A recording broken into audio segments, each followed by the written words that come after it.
need to get behind our leaders. We need to tackle fiercely. We need to protect our mates. We need to be backing up all the time. It needs to be a team-first operation today. It can't be anything about individuals. To a man, you go out there today and you commit yourself, regardless of what happens on the scoreboard. You make sure you come off this ground knowing you couldn't have given any more for the navy blue jumper, knowing you've done everything you can. If you do that, you can be proud.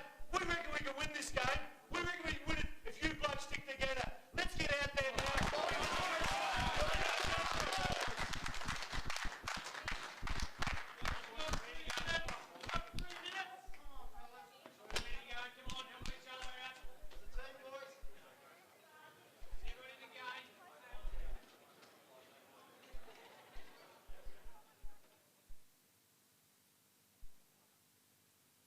Is Nicholson in the... Where's the... Yeah.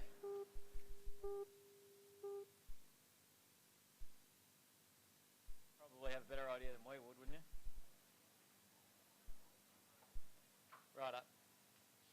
And then when it goes the other way...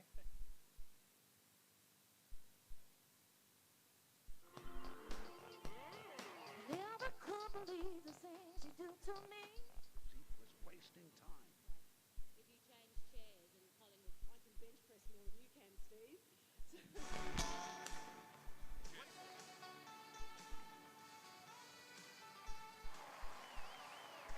Hagan's address to the lady. No, do it just to keep it off my face. What one's that? Percy Jones, you were saying, Josh?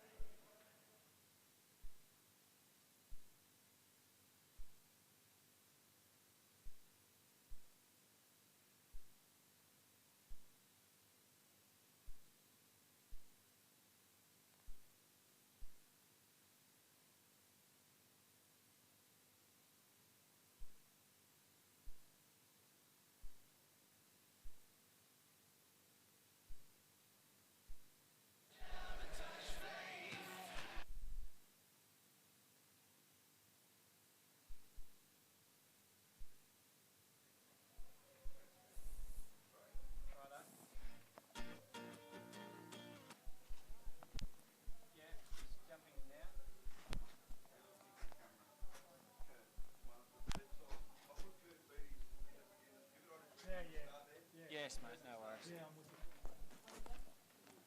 You've got Widnall, you've left him in defence, have you? Yeah, well, who else is going to play centre back? That's what Morel, Morel's on the bench, yeah. Okay.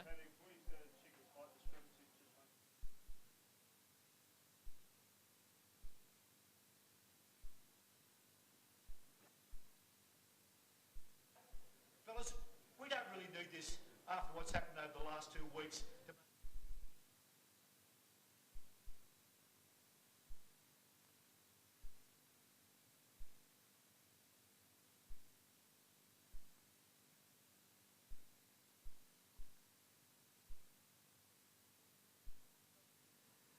Favola, Brown, Ferguson, Nicholson, Whelan, Bizzle, Wheatley, Maloney, Johnston, Bell, Robertson, Holland, Bruce. Ferguson. Just down a fraction, mate. Sorry, Always ready to go down. yeah, perfect. Shut up. Any more for me? Guys, just keep it up, will you?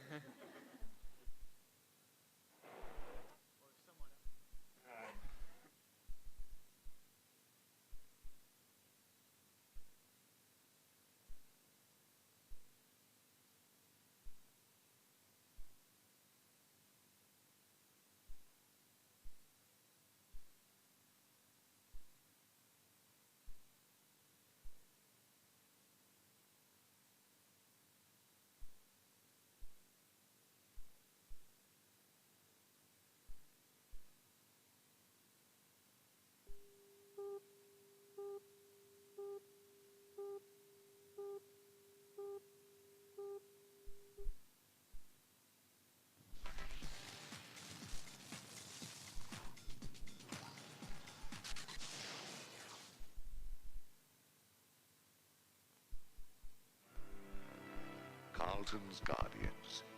Centuries which have stood silent and seen it all. All the drama, All the joy, the searing highs, the searching lows. If the ghosts of glories past, the spirits which shuffle through these old frames late at night, were to stir and share their tales, what a story they would have to tell.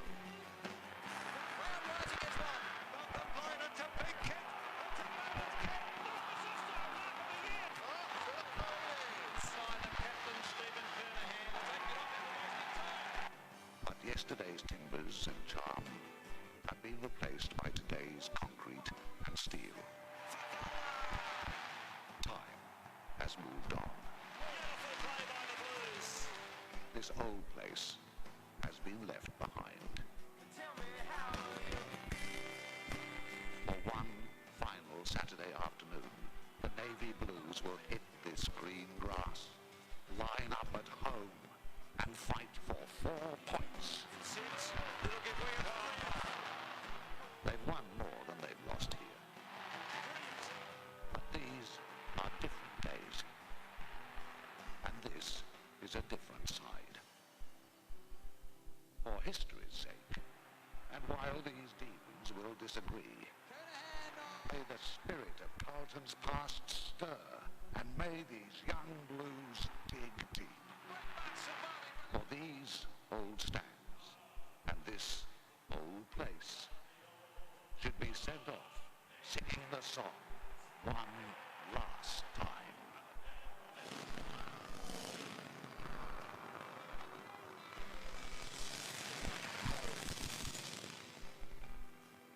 Fellas, we don't really need this after what's happened over the last 2 weeks to make us at our best. 18 months of hard work just to get somewhere near the top of the water level, to get our head above water. And the last 2 weeks, we've fallen apart. We really need to do something about it today. We need to get behind our leaders. We need to tackle fiercely. We need to protect our mates. We need to be backing up all the time. It needs to be a team-first operation today. It can't be anything about individuals. To a man, you go out there today and you commit yourself, regardless of what happens on the scoreboard. You make sure you come off this ground knowing you couldn't have given any more for the Navy Blue jumper, knowing you've done everything you can. If you do that, you can be proud. We reckon we can win this game. We reckon we can win it if you blokes stick together. Let's get out there now.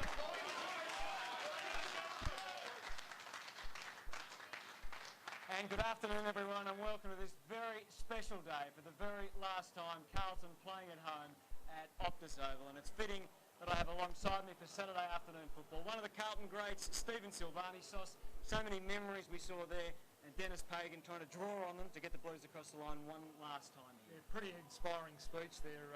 Just sitting amongst that crew down there, you just saw how much this game means, not only to Dennis Pagan and that group he's got there, but so many Carlton supporters here at the ground. A wonderful day. I mean, whether you agree with the decision to move or not, it really is a fantastic occasion. You can see the marquee set up outside the ground, Carlton supporters, and I guess most importantly, the chance for the fans to say some sort of farewell to the ground through these greats. Oh yes, and they paraded the 16 cups out there today, and also the 16 flags, and some of the greats of the Carlton Football Club were out there.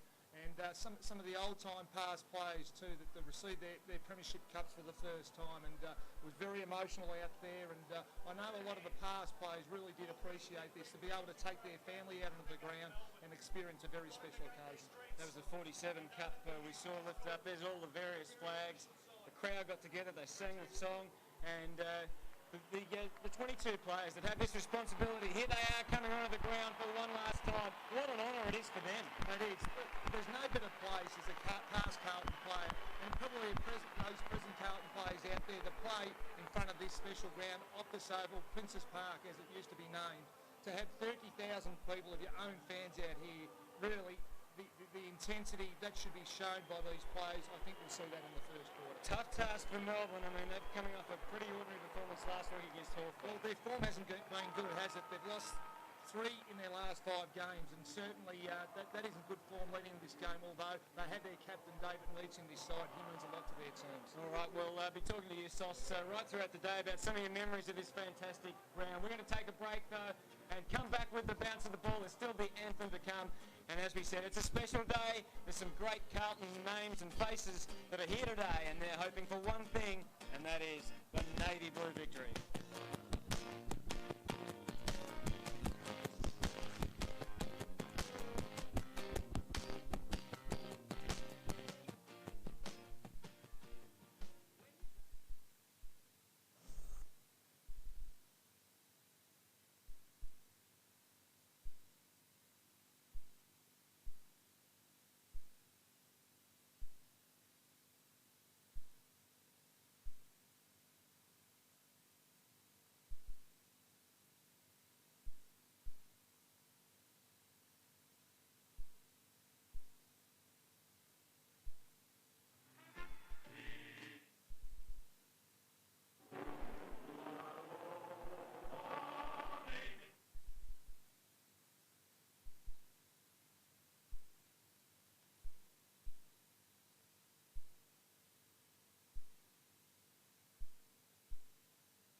There's no changes. No.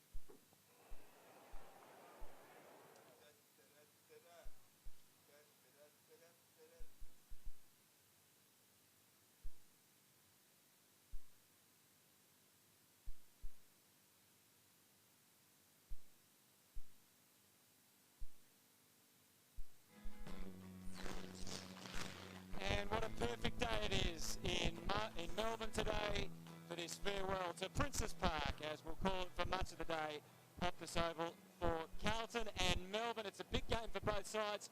Stephen Silvani's alongside me in commentary, along with Michael Christian. Good afternoon, Chriso. Good afternoon, Hutto. Are you emotional about today?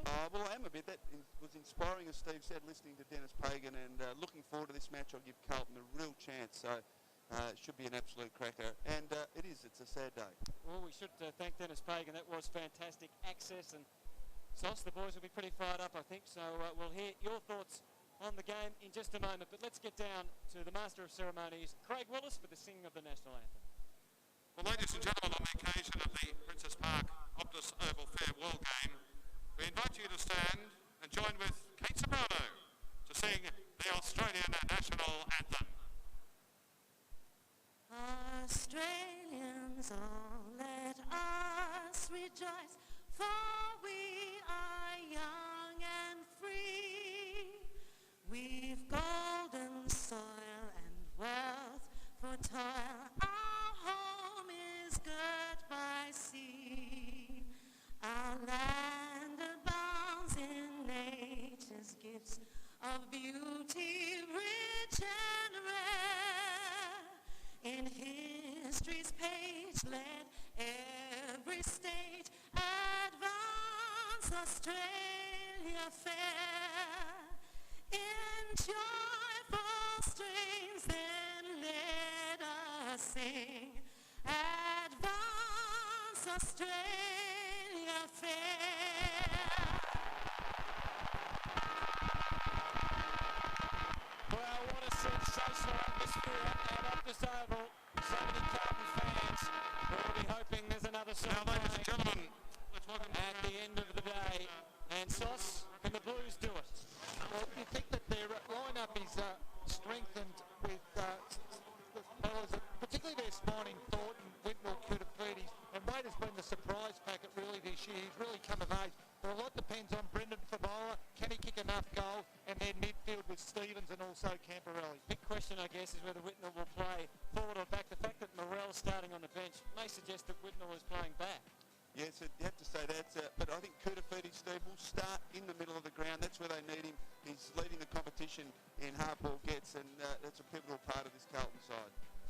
All right, let's have a look at the Melbourne team, and there's no change either in the Carlton side or this Melbourne team. So David Neitz and Cameron Bruce fit and ready to go. Yeah, two big inclusions. Their captain David Neitz, he just provides so much presence up forward.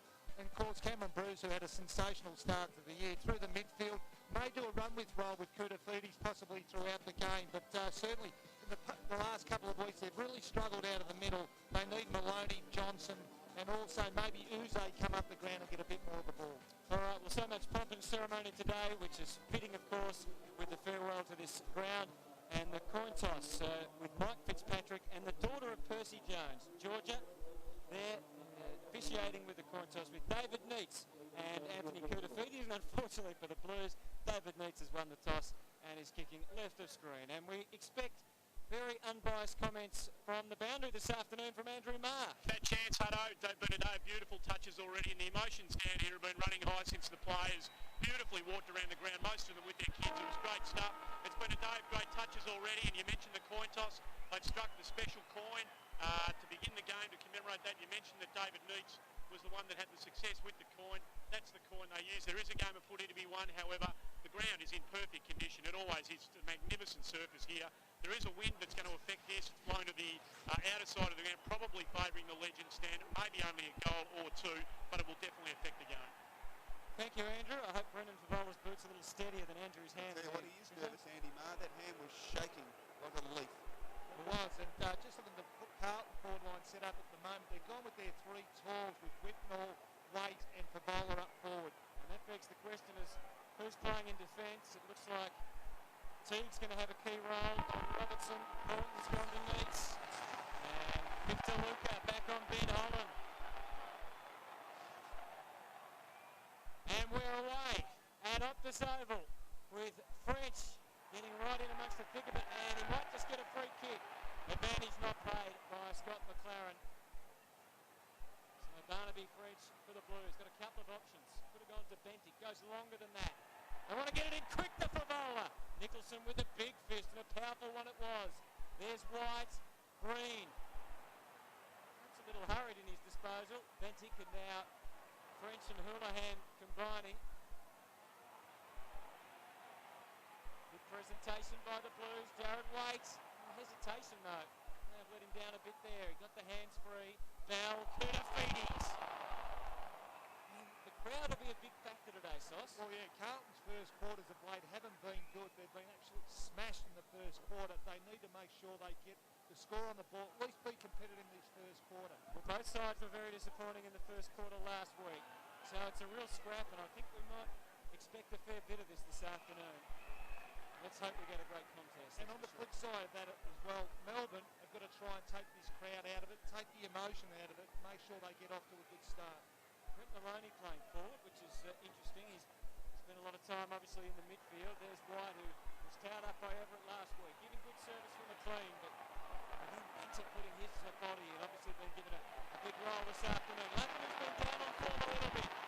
Enjoying the encouragement and the space here at Princess Park. Into Lance Whitnall and Brendan Favola. All behind the back. Brendan Favola trying to lift the Blues. Off to the captain. Captain Cooter.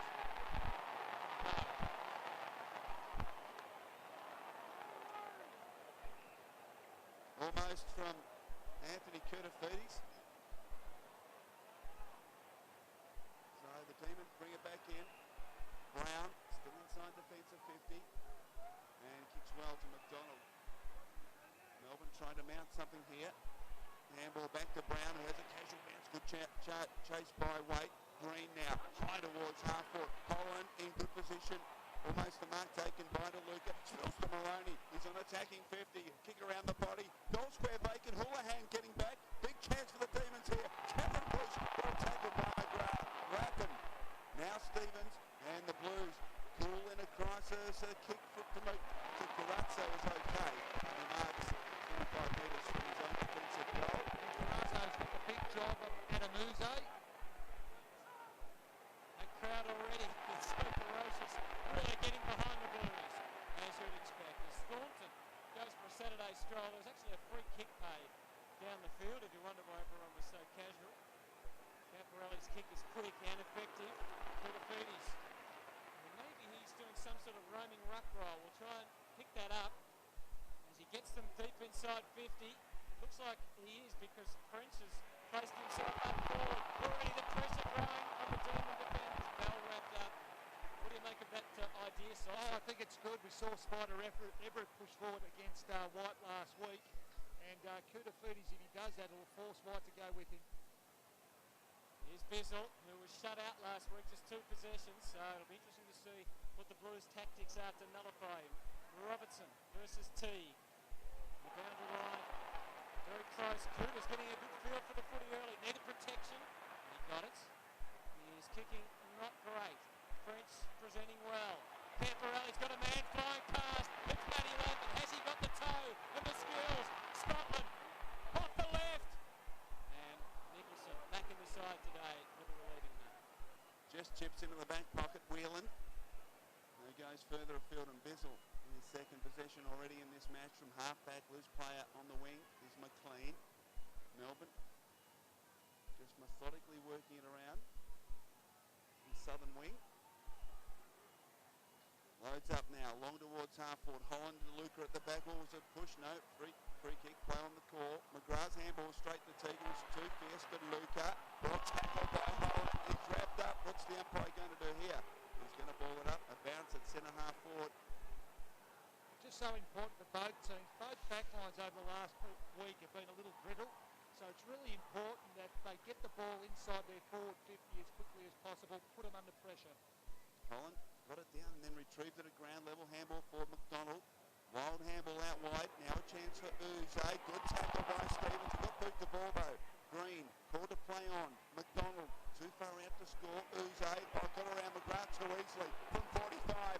Uze loads up and just misses to the right hand side. So a point each in the early stages of this final game at Optus Oval. Such a talented player, Adam Uze, to be able to get the kick away when he was tackled just moments ago and then follow up with a shot at goal. Whittle stays back, allows Houlihan. Now he comes in to help out. And as a result, Demons claiming a free there, Maloney and Ferguson. And Maloney and Scott McLaren know all about it. Just at the other end of the ground, Barnaby French has gone to full forward. Good move by Dennis Pagan. Melbourne not overly tall in their back half. And he's, I think, trying to drag Bizzle out of the play as well, Sauce. We talked about how important that was last week for Hawthorn. Meantime, McGrath goes for Whitnell, who's playing a centre-half forward role. Kicks to the weight direction. Bell will have his hands full with weight, but he's got great support. Whelan and Nathan Brown, who was tagged last week as a defender, goes for Brad Green, who had the mouth open and the arms ready to take it and go. Delivery pretty good. The old son at Princes Park, a problem there for Ben Holland. And the Blues able to clean up. Houlihan onto the wing where Eddie Betts was licking the lips and the hands. He was ready to go. Whitnell calls him on. But unfortunately, Whitnell, he can't do that, surely. And the umpire not penalising Lance, just telling him to go back. Well, I've never seen a hip and shoulder on a man on the mark like that before. But Houlihan goes in short to Scotland. Oh, terrible kick. Now, a real foot race. Nicholson versus Favola. Time for the full arc for Favola. Whitnell's got to be the man to go. He's at the back. They're all up and only Melbourne down. Travis Johnston to try and clean up for the Demons, but he hasn't yet. Well, he needed great reinforcements and it came with Wheatley. It was pretty good last week. Johnston trying to rediscover his best form. Kicks it onto the wing. Holland playing in front. Ball goes over the line.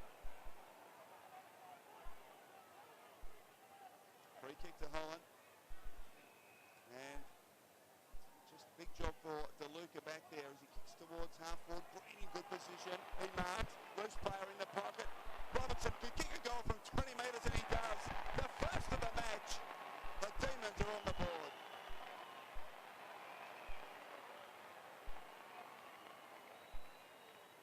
So after some good competitive play, Steve, just opened up for the Demons. Well, it was good usage, wasn't it? It was Holland who was presenting, but Brad Green, who's trying to get to Anthony Kudafidis, was able to get off in there for use as a player. Handball over the top to Robinson, who's such a critical player up in their forward line, gets an early goal.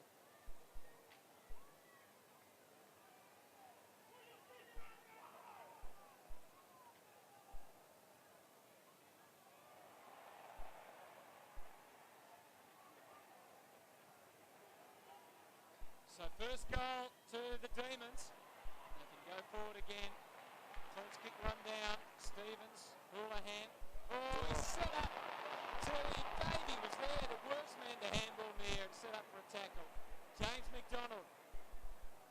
Cameron Bruce in the long sleeves for extra protection. And he misses just. Just so lucky then. Houlihan's handball was lazy and slack, no intensity, just handball backwards, puts a player under pressure. Very lucky to get away with not getting a goal scored against the men. We saw Davey on the ground and we saw Maloney sitting on the bench. That's the only change so far. Lappin, searching kick, looking for Scotland. Good fish from Wheatley at ground level. Wiggins, beaten to a day by Holland. Somehow got it to Green, who loads up to the goal square. Couple of Melbourne players there, teamed it brilliantly into the side. It sat there, and Robertson and Bruce were underneath it. David Teague was fantastic getting back and affecting the spoil. He was. And Melbourne just pumping the ball in long, putting those Carlton defenders under pressure. Both sides have really loaded up forward, haven't they, Steve, with their key players in Neats, obviously. Green's forward at the moment, Robertson, and at the other end of the ground you've got Whitnell, Favola and Waite. Yeah, both teams lack a little bit of height in defence. So Holland is playing game 150 against DeLuca. Bentic, Lappin. Good presentation by Waite, but again the skills not up to it there. Johnston meets his first real chance. Jeff White looks like he's taking Koutoufis deep into his defensive area. This is Lappin striding through Princes Park, heading for Nicholson versus Favola. See the Demons, they all peeled off to get in front of Favola. Made it difficult for him, but he gets a chance. After the hard work from Waite, he put his body on the line, so too McDonald. And it's the Demons that reap the rewards. Great teamwork. Travis Johnston. Great kick. Uze spilt the beans. Houlihan backed his own pace there. And this time his delivery a little better for Wiggins. Carlton fans appreciating the mark from Simon Wiggins. And he's got it between half-back and wing. There's Jared Waite moving for him. Signs to kick in Waite's direction. Again he drops it, but he recovers well at ground level. Wobbles it towards attacking 50. Nicholson attacks it. Favola a chance in the back from 40 metres. He snaps goal and it's offline. French doing battle with Bizzle down on the last line for Melbourne. Behind only to the Blues. Michael, just wondered whether he needed to kick around the corner there. He had time to steady and kick the drop punt if he wanted to. Whelan makes the break. And that is very scrappy delivery. Try getting on the end of that. Aaron Davey will try. And off the left he might just miss. Did that easy, didn't they, Melbourne? Brought it in from defence, from a kick out. Within about 10 seconds, they put a point on board. So the Demons a little wasteful early. Lead by 8 points. Lappin has played a lot up forward this year and the responsibility to kick in today. Melbourne pretty much one-on-one right around the ground. He kicks looking for Whitnell. Oh, should have taken it out in front. Ferguson got a fist in there. Now it's a free kick to Carlton. No, play on some call. Whitnell sweeps the handball to McGrath. Here's a chance for Carlton. McGrath can run. He decides to. Sprints away from Ferguson. Long inside attacking 50. In comes French. Couldn't hold it. At the forward to Melbourne. Whelan sweeping 35-metre handball to accommodate McLean. And now Melbourne a chance on the rebound. He kicks towards the leader. Needs. And yes! Spectacular stuff from David Needs. And it just came out far too easy. There was no one at the front of the pack, Steve, for the Blues.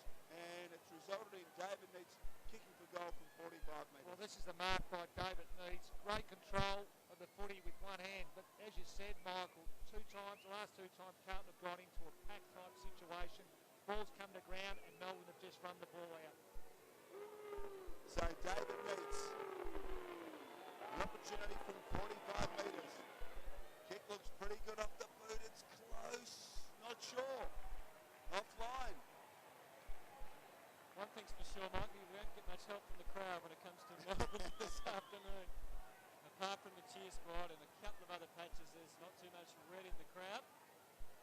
Daniel Bell's just come off the ground. Hutto's got a massive welt on the outside of his right thigh. It's very, very unusual looking injury. Thank you, Andrew. 11 plays 2. The other thing about Carlton's forward line, Sauce, is that Favola's been crowded pretty much every time he's flying, hasn't he? Well, it has, obviously not. Oh, Jeff White! Providing the acrobatic highlights, and into Philip Reid for his first touch of the footy with the Demons. I think he's saying it's flat. He's just said to the umpire, and you can see him squeeze the end in there, he's saying the ball's a bit flat umping. So, not to worry, he said, I'll go back and kick a goal anyway. He was the most benched player for Melbourne last year. 59 times he was sent to the bench for the year. Here's the kick from Reid. Not bad at all. It'll do the job. Another one to the Demons.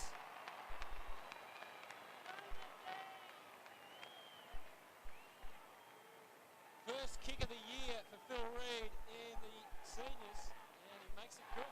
Yeah, and set up by this terrific mark by Jeff White. That's the beauty of Jeff White, his ability to get across on those kick-ins. But Phil Reid coming into his side, obviously brought in for his grunt and his hardness.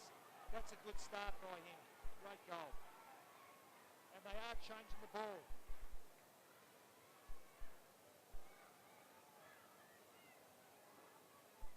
So the Demons, and there's another look at the spectacular mark taken by Jeff White. And Michael, you mentioned about the football. Phil Reid there's Bell in a lot of pain. But the football is actually being changed. Phil Reid was correct that it might have been a little flat, so the umpires have opted to change the football. I reckon Phil Reid would have been happy just to keep playing with the one he had. So the Demons off to a good start here. White gets it down. French, who's taking the centre bounce down, then heading forward, wraps it up. And we'll get a secondary bounce. Reid exerting his influence in more ways than one in the early part of this match. Got the job on Nick Stevens. Brought in specifically, you would think, to play that role. French this time gets it down. Wiggins fighting hard, trying to get the kick forward, couldn't. Festivities. Again, Melbourne applying pressure. So umpire McLaren forced to bounce again. And the next goal is critical for Carlton. They have been smashed, and in the last 2 to 3 weeks, so important that they get a couple of goals this quarter. They don't want to be outplayed and lose a quarter by 5 or 6 goals. But Bruce, and again the ball inside somehow. Wiggins gets it to Camporelli. Can't control it. In fact, he's down Camporelli. And Melbourne a chance now through Brown. Now Wait, who is he taken high? No, the ball ricochets to Wheatley. He kicks high around the body. Reid's run hard. He's in space. Just forward to the wing. Philip Reid. Can he use it? Well, loose player is Holland. And Holland's marked 45 from goal. Yeah, it was a bad decision by Luca. He was caught whether he should come up and create the contest or stay back on Holland, but he didn't decide. He stayed in the middle of his decision. Basically, between the two plays, he either had to come up and compete with the marking duel or stay on Holland. Well, Steve, you mentioned the first quarter. In the last 3 games, the first quarter for the Blues, they've kicked a total of 1 goal 9. The opposition, 17 goals 11. They've been smashed in the opening quarters of the last 3 matches. And Holland just rubbed salt into the wound. Another one for Melbourne.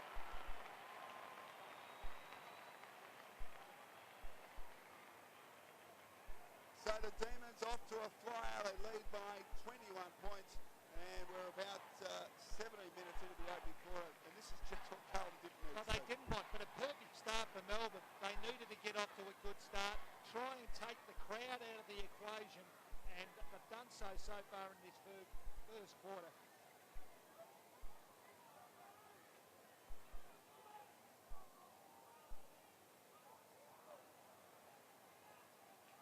Dennis Pagan, the last time he saw his team kick a goal in the first quarter was in round 6 against Hawthorn. And they're staring down that prospect yet again. Benting, he's got a tagging roll in the middle of the ground. Whitnell trying hard. Kuda has got Green running alongside him. And that's Sylvia, the acrobatic. Pretty good last week, but he turns it over this time. Kuda Feedies. Well placed kick to Whitnell.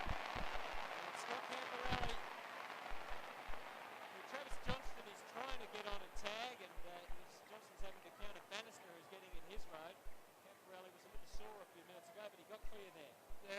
well set up by Festivities there. Camporelli just kept his ground, stayed out of the contest, was able to be used and was able to get a nice little kick across for Lance Whitnell. So Lance Whitnell, who last week played in defence for almost the whole match, has kicked 10 goals, 10 for the year. And that's a very important goal. The first one for the day for the Blues. Something to cheer about.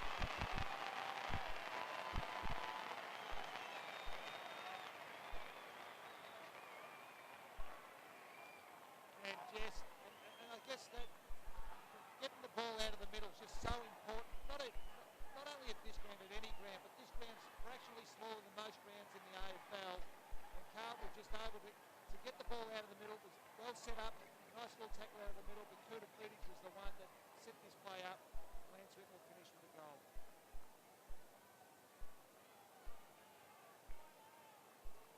So finally for the Blues, Melbourne dominating the hit out, so lead 8-2. Now 1 for French, Festivities, classical, now Houlihan. Normally uses it very well. Kick towards half forward, Reed in the way. He's got the job on Stevens. And he marked comfortably at half back, off to Bruce. Penetrating kick and finds Uze on the long lead. Out wide, he chips towards half forward. Robertson, T cutting the angles. Chance here for the Demons. Holland forced to kick quickly. Play on's the call, didn't cover the required distance. White gave it up to DeLuca. Bentic, an unusual looking kick. Now a chance for Maloney. Well taken by Carazzo. Ball in dispute. Bannister. Festivities. Well done. He kept his arms free and got it back to Bannister. But he gives it straight up. Uze. Now Johnston. Wanting to draw a player and eventually kicks across the ground. A couple of Demons there. Maloney. And the Demons set up now as he hairballs to Whelan. And not to get it back, but he goes wide and out to Johnston. There's Bannister, who is, as I said, trying to stop Johnston. Tag Camporelli. Lots of red jumpers there, though, at the moment. The Demons, will they prevail? Carazzo now with the job on Davey. Sheer weight of numbers, winning out. Clever handball from Reed. Was he infringed upon Davey? He was. In the back, advantage not paid. I don't think. I reckon he took a bit of a dive there. I reckon he was very lucky to get the free kick. Well, this is what Aaron Davies' speed does, though. It basically puts opposition players under pressure, knowing that he is so electrifying off the mark. But Carazzo knew that, so I guess he was really agitated to get across and try and get the tackle on. Perhaps held without the ball in the end there, Chris, but it was very much a 50-50 one. Aaron Davies certainly trying to do all he could to help the umpire make up his mind. And he just jabs at it a bit, doesn't he? Stabs and goes across the face. So a disappointing result. The Demons 3-6, they really could have made a bigger dent on the scoreboard than they have. Already the margin, as you can see, is 16. Two behinds for Davey. Stevens again with his right knee strap. In doubt before last week's game against the Cats as blood rule invoked, with Ben Holland coming from the ground. And he'll be replaced by Jamar. So Nick Stevens, try and restart play. They can sneak another couple of goals, or at least a goal here, the Blues. So right in touch despite being outplayed in this opening quarter. That's what's ahead of Nick Stevens. Decides to kick deep into the pocket. And mark taken by Wiggins. Now DeLuca.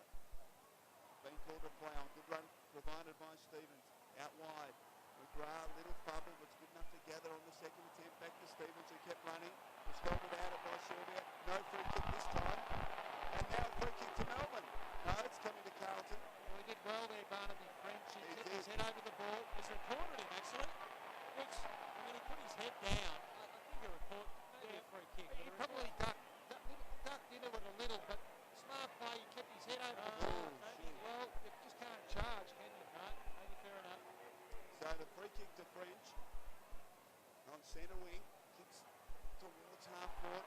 Camporelli pushed off it. Now a chance to push it. It's up from Walker. Got in hard. Sylvia. Well done. Andrew Walker applied plenty of pressure. Now towards the wing. Lappin, too good for Bruce that time. Now Festivities. He's got a loose player at half forward at Scotland. Just over his head. Let's reel him in with a chance now. Good one-on-one battle there. Whelan too good. And he gives it back to Brown. A little kick around the body. Green gathers it, putting it on the half volley. Feeds it back to Whelan. Melbourne just struggling to clear the area at the moment. Good pressure coming from Waite. Green, an underground handball. Weekly, throw it away. And eventually the boundary line is the victor. So a boundary throwing at half court for the Blues. Look at the crowd. The boys over there. They're going to have one last long, loud shout today, Sauce. Certainly will. Whitnell took the risk by grabbing it out at the ruck. Was that high? No play on. Houlihan trying to do it on his own. Shake the kick into the pocket. Waite. Johnston. And it opens up for Green. Look at the paddock ahead of him. His 10th disposal. Will it be a good one? It was perfect. Place out for David Neitz. And Brad Green back into the midfield today after kicking 4 goals, 4 up forward. And he certainly provides them with plenty of run. Well, you just can't afford to have Brad Green standing there on his own. He just uses the ball so well. Carries the ball through the midfield. And you wouldn't want to be Brett Thornton with Brad Green kicking the ball to David Neitz. Well, his opponent sort of is Cougar, isn't he? He's had 8 possessions. Here's Neitz for his first of the afternoon. Aligned perfectly as he came into kick. The goal umpire moves only now.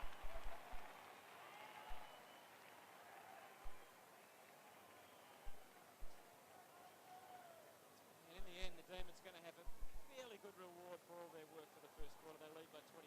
Yes, and we just saw Brad Green strolling out of the Carlton back half there. Just a training drill, really. And there's the push-off that David Neitz does so well. Once he's in front and he's able to protect the ball, well, you've virtually no hope.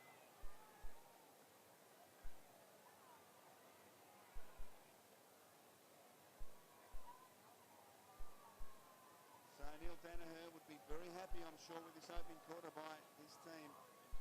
They're controlling things at the moment. French gets it down. Johnston, clever. French is down. Towards half forward. Green, another opportunity here. He knocks it on intelligently. Although Carlton are able to get back first. Some confusion between Wiggins and Thornton. They use each other. And then a hurried kick, and it's ineffective. Well, see, that wasn't great play.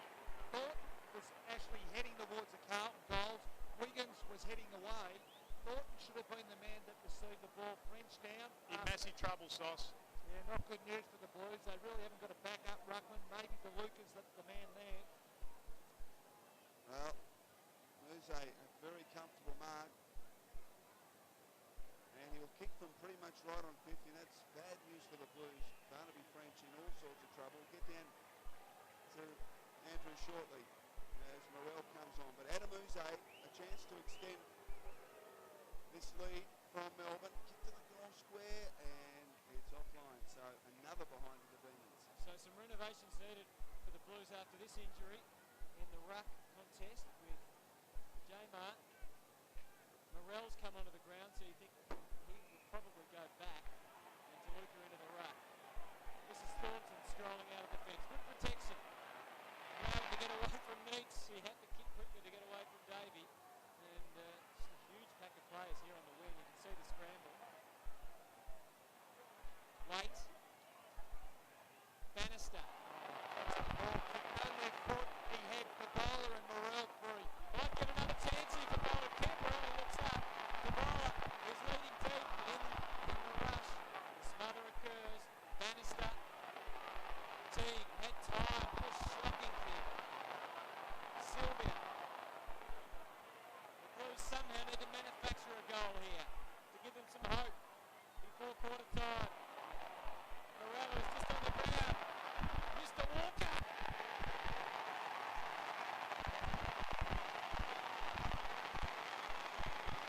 Andrew Walker gives the Blues some late hope in the first quarter.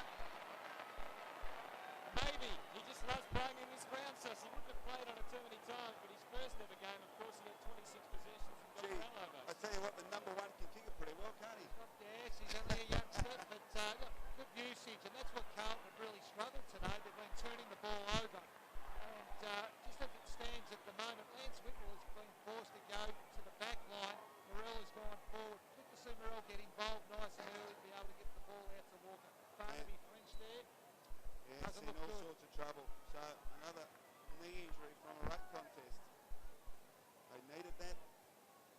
The Blues need to hold on here. DeLuca now forced to do the ruck work. Wiggins gave it straight up to Green. His handball tried to thread it through, didn't get through. Although eventually it spills to Johnston, who brushes aside. McGrath kicks towards full forward. Whitnell forced to go back, almost the mark. The clever mark to White. But the Blues have been out of trouble. Rappin, he directs play out wide. Chance for Camporelli as we tick down to quarter time. Don't think there'll be time for the Blues. He kicks it inboard towards DeLuca. But quarter time here at Optus Oval for the very last time. And there's another injury. This time Simon Wiggins, is it, for the Blues? 17 points the margin then. We're back to look at the game and talk more about this venue from over the years. And the moments, just they haven't all been Carlton ones. One of the most famous here at Princes Park. 1976, it was round 10. How long was the kick? Don't know what Blighty reckons these days, but let's have one more look at it for old time's sake. Carlton and North Melbourne played some epic matches in the mid-70s. None quite as famous as their round 10 1976 clash. On the final siren, the Blues led by a point, but the mercurial Malcolm Blythe had a shot from a long way out.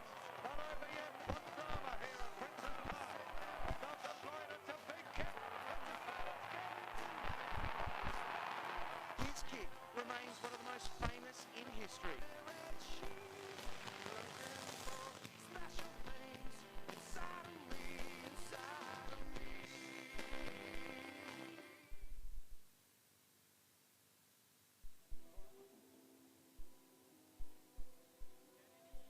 Yep, down here with Dave Hughes, who's master of the positive thought. What can you give us at quarter time, Dave? All right, are we on? There you go, beautiful.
Oval, one of the greatest came in round 22, 1994. It was a big day, with West Coast and Carlton 1 and 2 on the ladder. And Craig Bradley rose to the occasion. Crowd rising as one. McKay, back to Bradley. What a goal this would be! Banana kick by Bradley.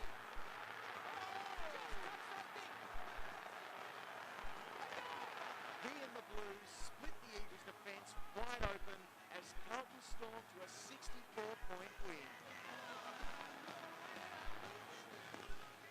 Wow, it was a great finish, but it was beautifully set up, Sauce. Oh, it was. Welcome back to Optus Oval for the last match here for AFL points. Carlton and Melbourne, and it doesn't look like there'll be any fairy tale unless the Blues get going. 2-2-14 Carlton, Melbourne 4-7-31. Brad Green at 11 possessions. Barnaby French, it certainly doesn't look like he's going to play any further part in the game. Let's go down to Andrew Marr for more news on that. And he's also got a special Carlton guest with him. Yeah, it's the outside of the left knee, Hutto, and it doesn't look good. He came straight off and spoke to the physios. It does look like his day. It is a day where all the great Carlton people are here. Dave Checker Hughes has joined us. Checker, lovely to have you on. You're dressed up for the occasion, which is magnificent. I normally put suits on to go to funerals, and it's feeling a bit that way at the moment, Andy. If you were taken out there at the quarter time huddle, what would your message to the troops have been? I would say you're never going to play here again, but you're going to train here for the rest of your career. So do you want your lasting memory of your last game here to be shellacking? Come on, guys, let's lift. If you had to deliver that with that sort of passion, I think they would. Thanks for your time. We'll see you tonight. Good luck, Andy. Dave Hughes, back to you, boys. Gee. Thank you, Andrew. Not so many smiles down there on the Carlton bench, unfortunately. They're just moping around together, Andy and Dave, unfortunately. Well, that's a significant blow, Sauce, isn't it, the ruck situation? We'll talk about that more in a moment. Favola not really getting a sniff from Nicholson, but it's been more the fact that he hasn't had the delivery. 17 points is the margin. Underway, second term, Koutafidis tries to get it clear, taps it. A chance for Robertson already in the centre square. Koutafidis, beautiful palm off, but there's a free kick. And it's going to come back to Robertson. Interesting tactic at the start of that quarter. J-Mar wasn't on the ground, snuck on from the interchange bench. And McLean's drifted down, Steve, and is marked inside attacking 50 again. Poor marking by the Blues defence. It was, and had to readjust. J-Mar had snuck off from the interchange bench, and there was no one around. Lance Whitmore was the one that was forced to go around and man him up. So they've gone as tall as possible, Mel. Well, smart, very smart. McLean kicks to Bruce as easy as Gelati drops it. Thornton had dropped off and Bruce kicks it wide. It's coming back, but it misses by a long way. In fact, he's missed everything. A lesson there for young players. Don't assume your opponent's going to take the mark because Bruce was allowed a shot at goal when perhaps he shouldn't have been. Yes, you'd think that Neil Danaher would push White forward maybe at some stage through this quarter and back J-Mar against the Luca. Thornton was loose for an age there. Eventually he's manned up. The rest of them all in one-on-one situations across half-back. And this is where the ball's headed. Look at all those Melbourne jumpers. White with the fist in. High hurry kick from Kate Simpson, who's on the ground now. Morrell trying there to be competitive. Lappin tried to just shovel it on, but Bizzle. Now Brown and Travis Johnston. Robertson. Teague in attendance. Travis Johnston, no one marking him. Bannister has that job. There's Uze, as we've seen for much of the year, is again spending most of his time in the forward 50. Yes, and Adam Uze, who's such a good kick for goal, doesn't need too many possessions. He's trying to get Ryan Houlihan as deep as possible and get him on the lead. 7-1 is the marks inside 50 so far. And Uze coming off a 13 possession game last week after 20 for 34.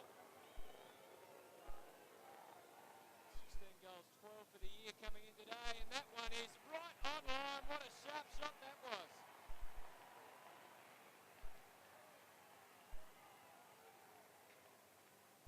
One goal, two for Adam Uze.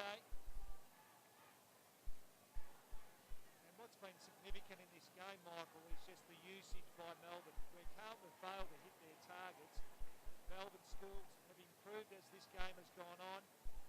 And we saw that short pass there, and the kick to goal was superb. Well, Travis Johnson involved twice with two perfect kicks to his leading forwards. So real problems now for Dennis Pagan. Blues down by 23 points. Confidence a big thing with Carlton. Having been smashed the last couple of weeks, they need to stay in touch. Chance again for Melbourne. Sylvia headed wide. Out wide to the southern wing. Ferguson and Bannister. And a boundary throw or a free kick. It was free kick. It will come to Ferguson. Ryan Ferguson looking to put Melbourne into attack again. There's the lead from White. McDonald. It's eyes to kick long towards half forward. Bruce almost. Well done. McGrath get enough. Spills. Johnson who's been influential. Off to Brown from 30 metres. He runs in and kicks across the face. So behind only. They've been peppering the goals for Demons. 13 scoring shots to 4.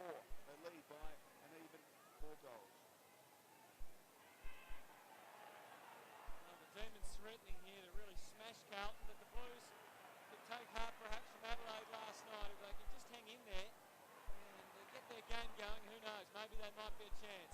Walker, they just need to lift their skills. They are missing targets left, right and centre. Whelan with the cleaning up duties. That's the difference. Melbourne are hitting their targets. Needs to McDonald. And Davey lurking even when the mark was dropped. That's not a bad kick. Cameron Bruce pushing pretty wide. A tight kick. Well, they're just under pressure at the moment, the Carlton forward. Carlton backman. The ball coming into their back half or Melbourne forward half far too easy. And just Melbourne's quickness, foot skills at the moment are just causing all sorts of problems for the Blues. Cameron Bruce on return from what was a blistering start to the year before he was cut down by injury, averaged 25 possessions per game and kicked 8 goals 3 until getting injured at the start of that round 4 match against St Kilda. And he hasn't quite got the kicking boot on yet today. That's his second behind. And the Demons go to 5-9-39. Carlton 2-2-14 and need to get a move on the Blues. Stevens to Scotland. Searching kick again, Lappin. Too far in front of him, but he's got time to get around Green, and this time he delivers well. Mark taken by Waite. Off the tee. Long inside attacking 50 for Bowler at the back row. Get there, but in front. Strong mark taken by Dickman Morrell. And the Carlton fans appreciating the efforts there, and it was good movement that time, Stephen. Even though perhaps a missed target here or there, they managed to work their way through. Well, good body usage by Morrell, but the impressive thing about that bit of play was that the Blues got the ball in quickly from the behind down 20 seconds ago. They were able to run it up, and their usage was nice and quick. Get it in direct, give your forwards every chance. Hasn't kicked a goal this year, Dickman Morrell, just playing his 4th game. From 45 metres, drop punt is pretty good. The Blues kick one back.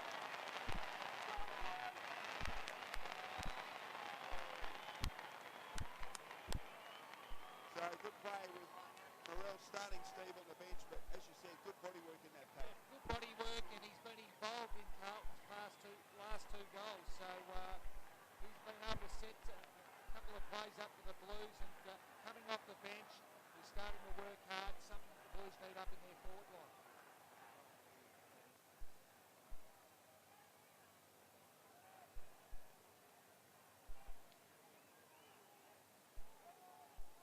At least Barnaby French able to walk, so that's some encouragement for him. Centre clearances at 5-3 Melbourne's way for the match. They've had the last 2. Dicky Morrell, who kicked that last goal, kicked 4 goals in the VFL last week and was best player for the Northern Bullants, Carlton's feeder team. So perhaps he could really give them some help up forward. Green. Oh, Demons everywhere. Bit of a fickle bounce that's in Melbourne's way, but I reckon there's been 2 or 3 of those, and it's hard to sort of blame it on a bad bounce, but that was a classic example where there was 3 Carlton players first to the footy, and Melbourne was still able to take it away. He was, but Brad Green just having a corker of a game, 12 disposals so far, 4 usage superb. Chalker. Here's Russell Robertson. And that one's online. Demons have struggled, but that's a goal.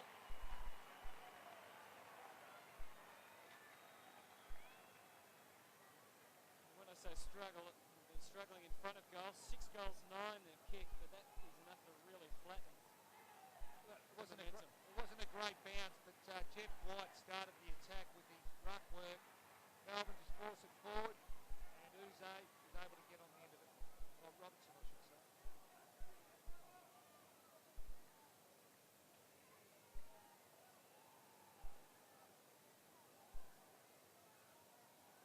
And Dennis Pagan, be concerned, 21 inside 50s to the Demons, 14 to Carlton.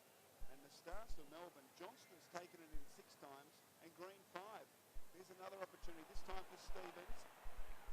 Simpson hoists it high towards full forward. Oh, gee, Melbourne have got the numbers. Lappin had to beat Bruce and Bizzle. Well, Bizzle isn't the one that Carlton want to free up. When Melbourne win, he averages 18 disposals. When they lose, he averages 8.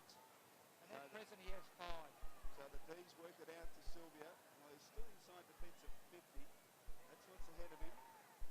Pretty much one-on-one contest, although Brown jars himself free. Runs across centre half back with a casual bounce. Long ball, vacant half forward position. Uze coming to middle. Controlled it brilliantly on the half ball. That was superb stuff. Bruce into the hole. Will be coached. Well done, Teague, sensing the danger. The Blues now a chance. Thornton. Camperelli, look out, Palazzo. You're in all sorts of trouble. It spells to David. He can Welsh in and kick a goal for Melbourne. He almost took out the goal umpire, but Melbourne increased their lead out to 31 points, the biggest of the match today. Well, just under enormous pressure, this Carlton back line. Great effort by T to get across and put the spoil.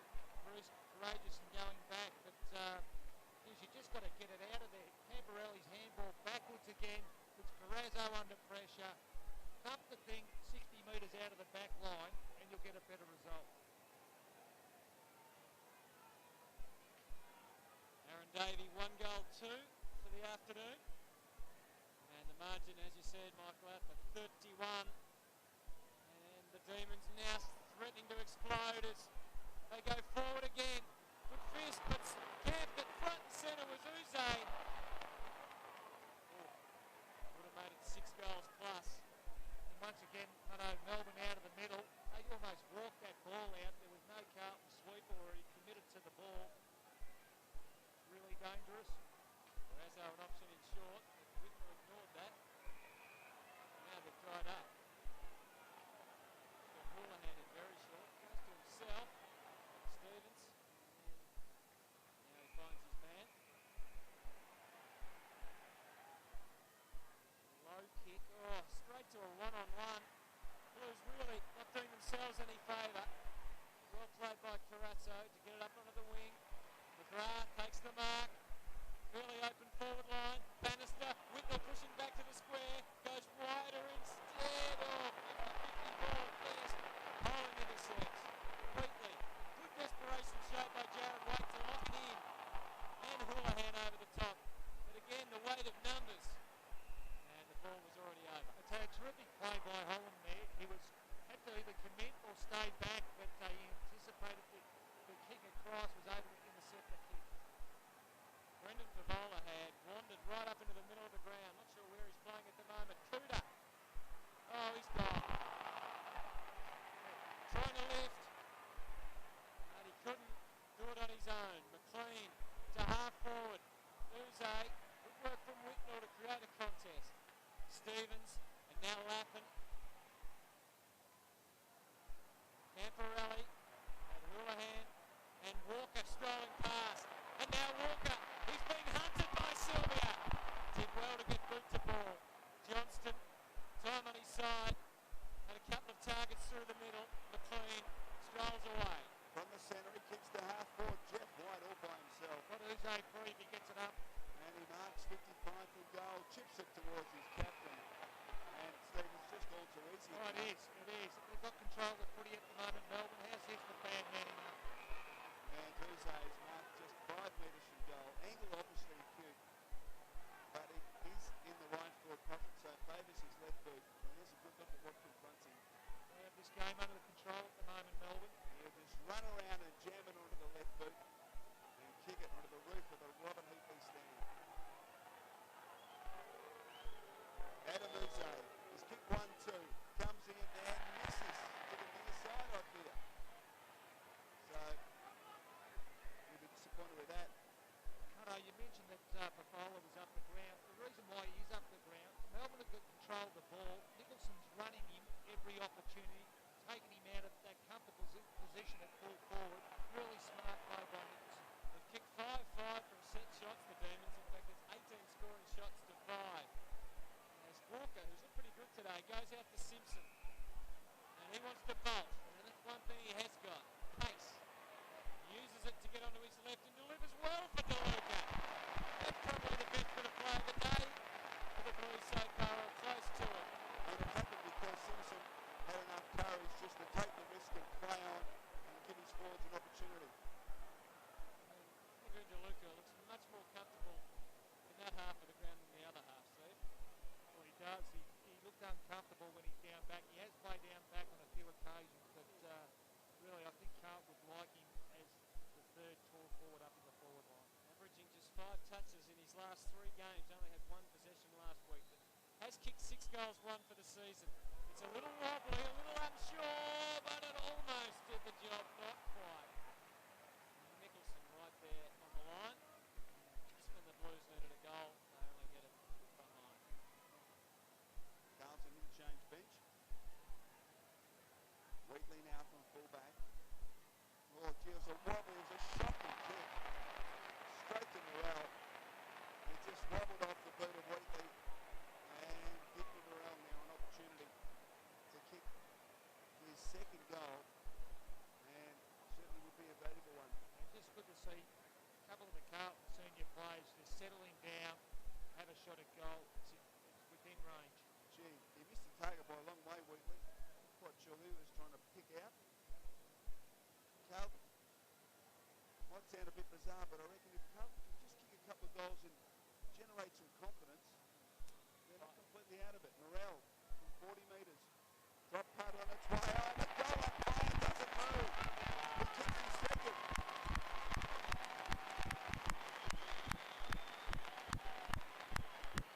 So Carlton narrowed the margin back to 26 points. And although it was a Melbourne mistake, certainly was a great kick from Morel. Well, it was, and look, Morel's only had the 3 disposals, 2 goals, but he's putting himself in a position where something may happen, and he's working hard, and he's had a bit of luck on that occasion. Really good to see a player come off the bench and get involved. Like Glenn Wheatley and Paul Wheatley.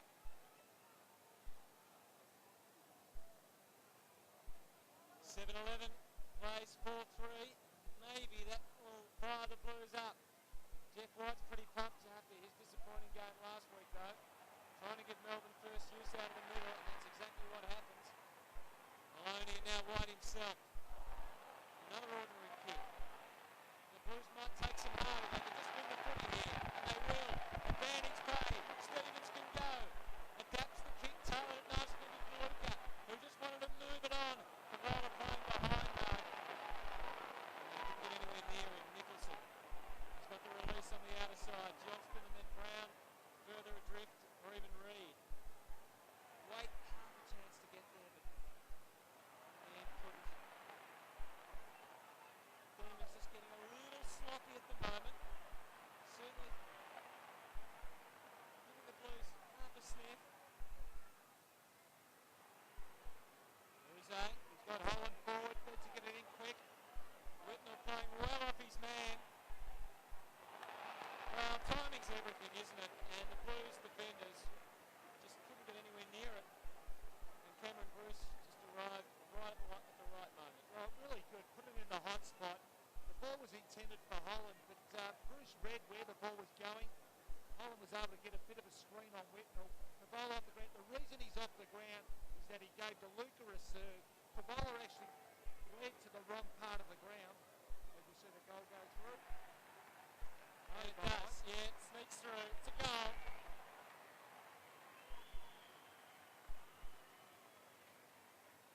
So once again, the Demons have the answers. Well, they do, and look, they're just ball usage much better than the Blues. Bruce just working his way into the game. Such a very good player for Melbourne. Great ball usage. But we saw Brendan Favola get taken off the ground, spoken to by Dennis Pagan.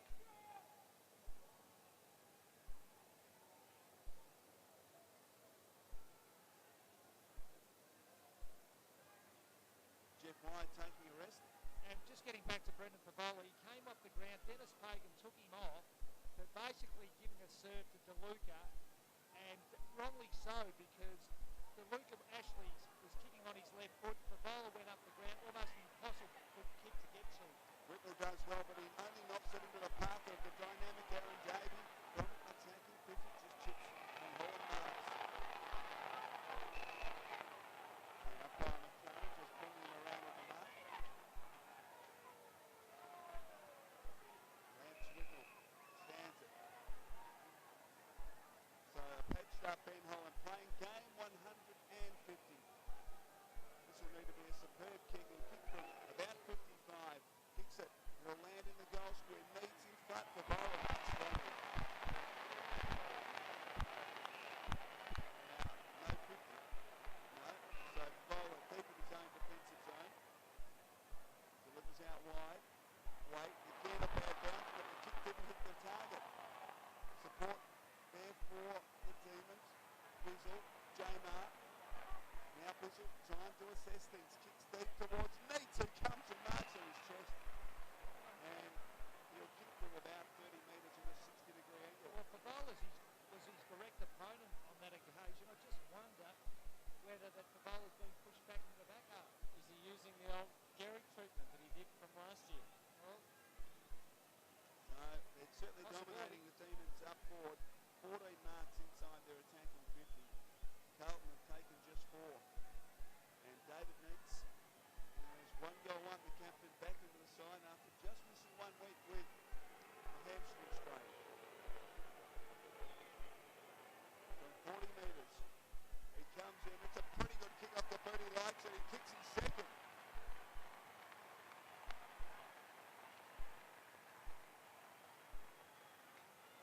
So Melbourne certainly have all the answers at the moment. well, they do, and they've got too many targets. They're winning the clearances, and really these Carlton defenders are under enormous pressure. And we just see Brendan Favola ball off David Neitz. Pretty tough playing down in the back half.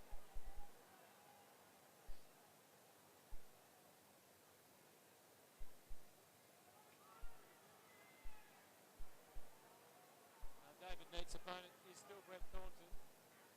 Brendan Favola's on the wing at the moment. You see him on the top of the screen.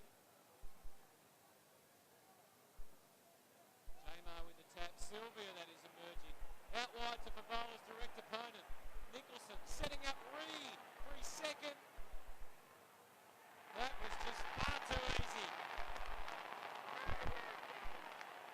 Well worked by the Demons, and Phil Reed kicks his second. And Melbourne go further ahead. Clinical, wasn't it? Just better usage. Once again, Melbourne get the clearance out of the middle.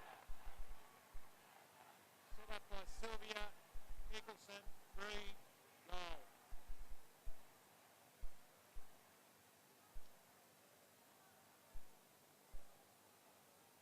So they're dominating the centre clearances, Melbourne, 9-5. There's Philip Reed, he's got the job on Nick Stevens.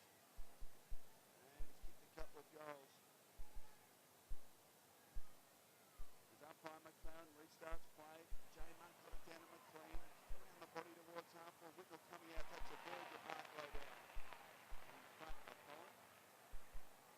Feeds off the ball ahead. Ball kick again. Up the end is well done, Johnston. Right, it was brought down by Favola, but the kick made the mark. Uze chips it across and Davey. So mark 20 metres from goal directly in front. Well, with that kick by Travis Johnson, he actually kicked it on the outside of his foot. It was just super control. He's been fantastic, Travis Johnston. 14 possessions, and his effectiveness has been one of his hallmarks. And Uze coolly chipping it across there. So Aaron Davey has already kicked 1. He has 15 for the year, and he's squeezed. No, he's just missed. Gee, it was a poor kick from really 25 metres in front.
Stevens will have to do it all again.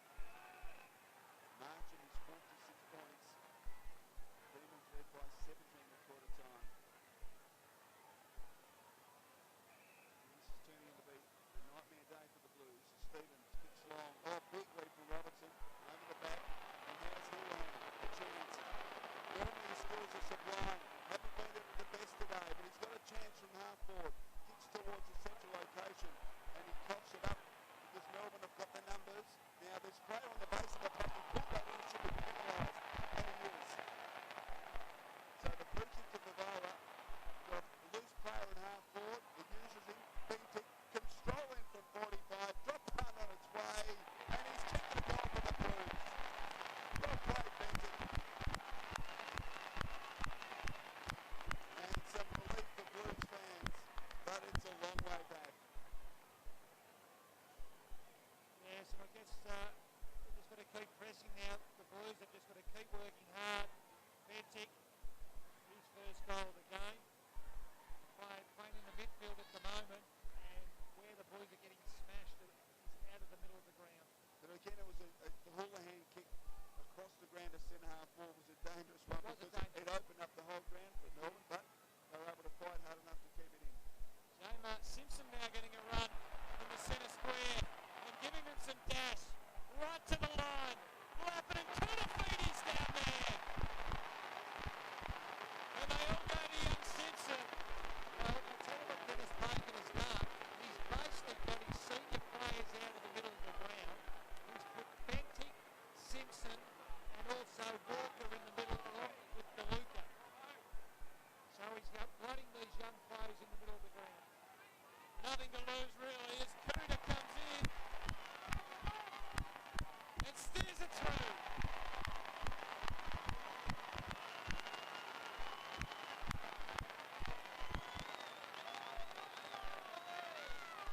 There he is, Simpson out of the middle, Sauce, getting it in long and strong. And a play that's taken a little time to develop for the Blues. He's been on the Carlton bench for probably 3 or 4 years now and getting his opportunity. So the first time the Blues have been able to kick consecutive goals. And who knows if they can sneak another one here. There's Jordan Bannister on the interchange bench. Maybe another 2 or 3 they need. Back to 34 points. DeLuca, Bentic again. Can he get it clear? No. Well done by Maloney confronting him. And a secondary bounce.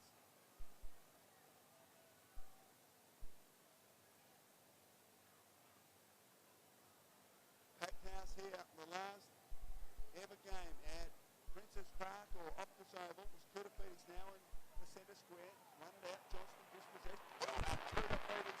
Great stuff. He drives it long. 3 on 2 in favour of the Demons. Lappin almost. Gets his goal without it. No free kick. Chance for Lappin in trade, in fact. Almost a throw by Whitley. And the Carlton fans are absolutely going mad. Lappin emerges from the congestion and kicks it out on the field. Free kick. It's coming back. It's coming back. And look at the Blues fans. Well, this is all they're expecting, the Carlton supporters. He's just had a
Simpson's only kicked one goal in AFL footy, and that remains the case.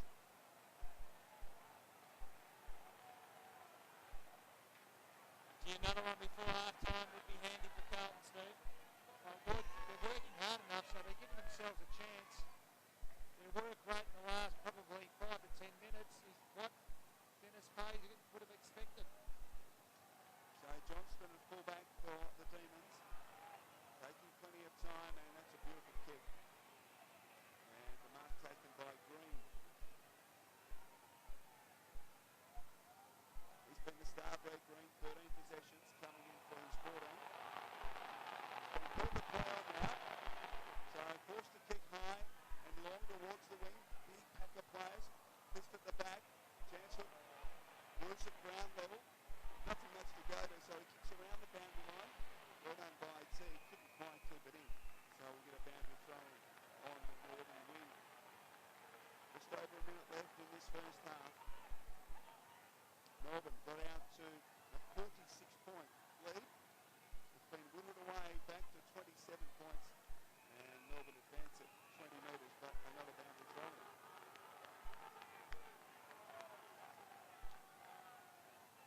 60 seconds remaining in the half. And the Demons shut up this crowd with a goal late. Or will the Blues dig deep and see if they can find one? Davey. For Johnston, who's been superb. Walker with the desperate lunge. Out on the full. And that does give the Blues one more chance in the quarter. A couple of good pieces of effort there, one by Walker and White for the Blues. Whitnell needed to be good with the kick. Thornton likewise. To some one-on-ones. To Lucas, got to have an impact. He does with the fly. Some good tackling. The pressure Carlton starting to apply. Is starting to win them some 50-50 balls through the middle. Scott Camperelli for Favola. Can he take it? Oh, no free kick. Play on. Lap and dump. Well done by the Demons. Great effort, Bizzle. Stands strong and gets it to the captain, who's come down to try and lend a hand. In fact, no, it was Nicholson. They didn't demote Neats and make Nicholson the captain. I just got it wrong. Johnston kicks to half forward. Bruce takes the mark, tries to give it to his mate Brad Green, who was flying past. Demons on the back foot though a bit at the moment. And the siren sounds.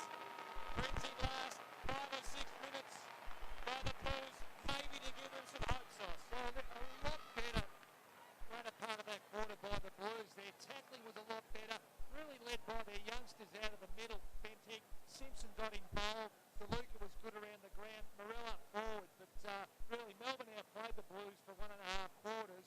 But there was a bit of fight by the Blues. They fought hard, they chased hard, they tackled hard. They gave themselves a little opportunity up forward. Well, there may yet be some drama here today at Optus Oval as Carlton and the footy world farewell this venue as a senior AFL ground. Who could forget the drama in round 20, 1981? It was Essendon versus Carlton, and there was a controversial decision which nearly did bring the house down. Carlton's home ground fans more inflamed than in round 20 of 1981. A 17-point lead over Essendon was overturned in time on by Neil Danaher. One goal came after Mike Fitzpatrick, in attempting to run down the clock, was penalised for time wasting. The Bombers got up by a point, and Blues fans were less than impressed.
Jessa.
It is at Optus Oval. An emotional one for many people as the Carlton fans and some of their old stars, emphasis on old, say goodbye to Optus Oval. And at the moment, there may be a few tears for the way their team's going.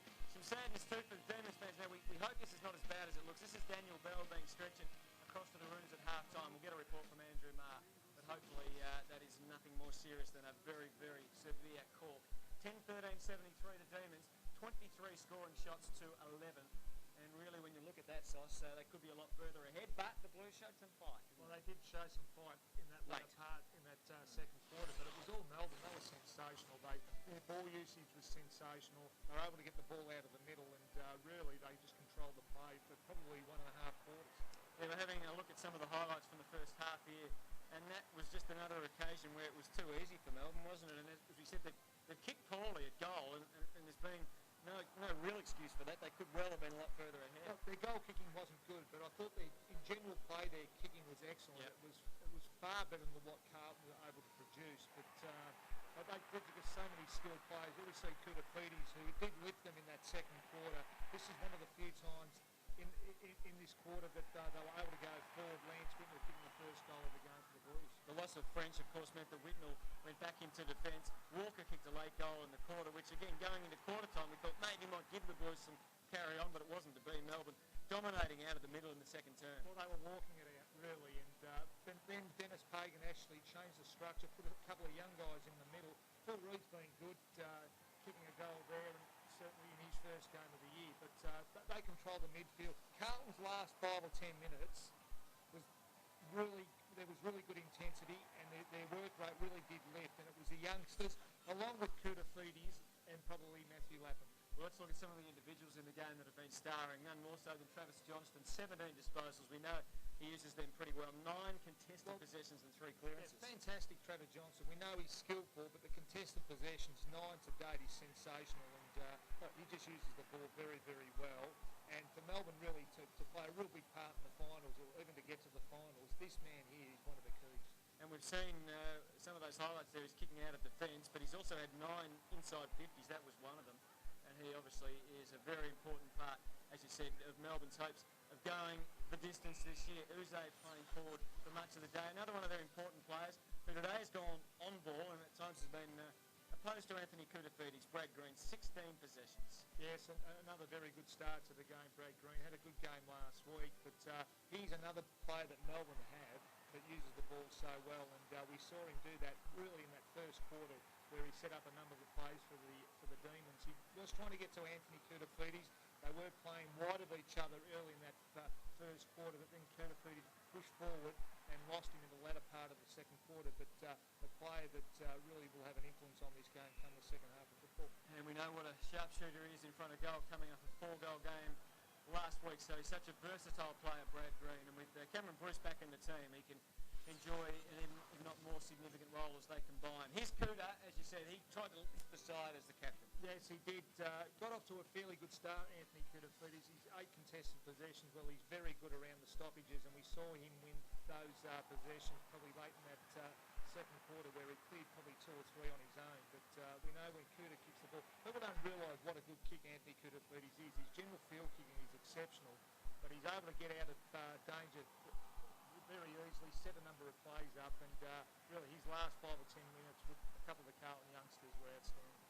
Yeah, he was trying to lift the youngsters and certainly seemed to achieve that. All right, let's have a look at some of the comparisons then.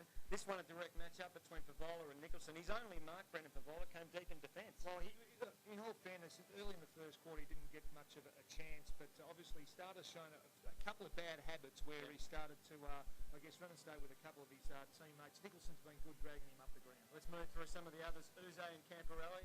Yeah, well, I think Uze's been dangerous. Camporelli, well, probably only the 2 contested possessions there, so he just needs to lift for his side. Okay, Lappin and Bruce, again, their impact on the game, 8 possessions. Lappin, that's for Bruce, he's just warming back into it, isn't he? Well, he is. Lappin's very good. I rate him as Carlton's best player. All right, well, half-time here. Any hope for the Blues to actually win the game in a word? Well, if they complete like the way they did in that second quarter, they're every chance. All right, we'll see what happens. We're going to come back to Optus Oval in a moment and have a look at some more of the ceremony and some of the past champs that are here today.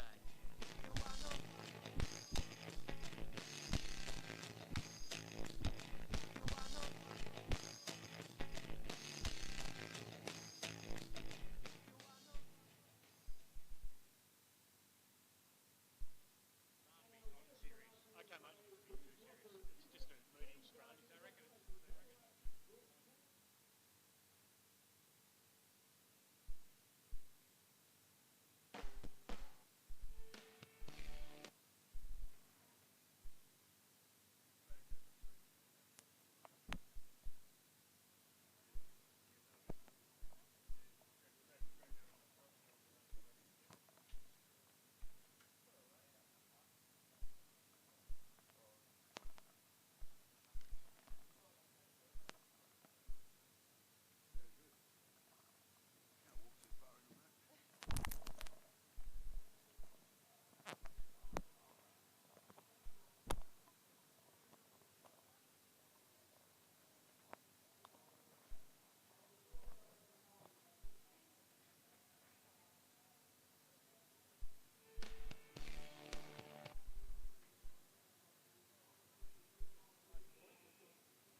Yep, here now, Smithy.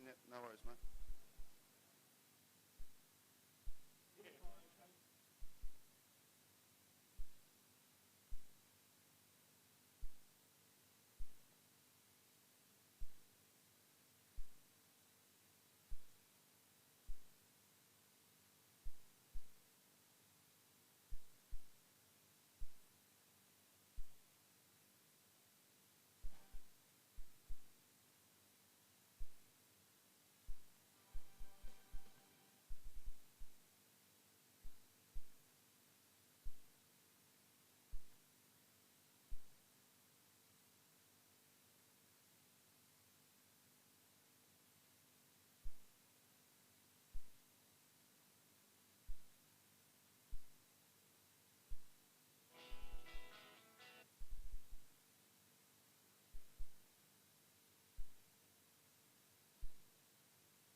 day, the final game at this wonderful ground.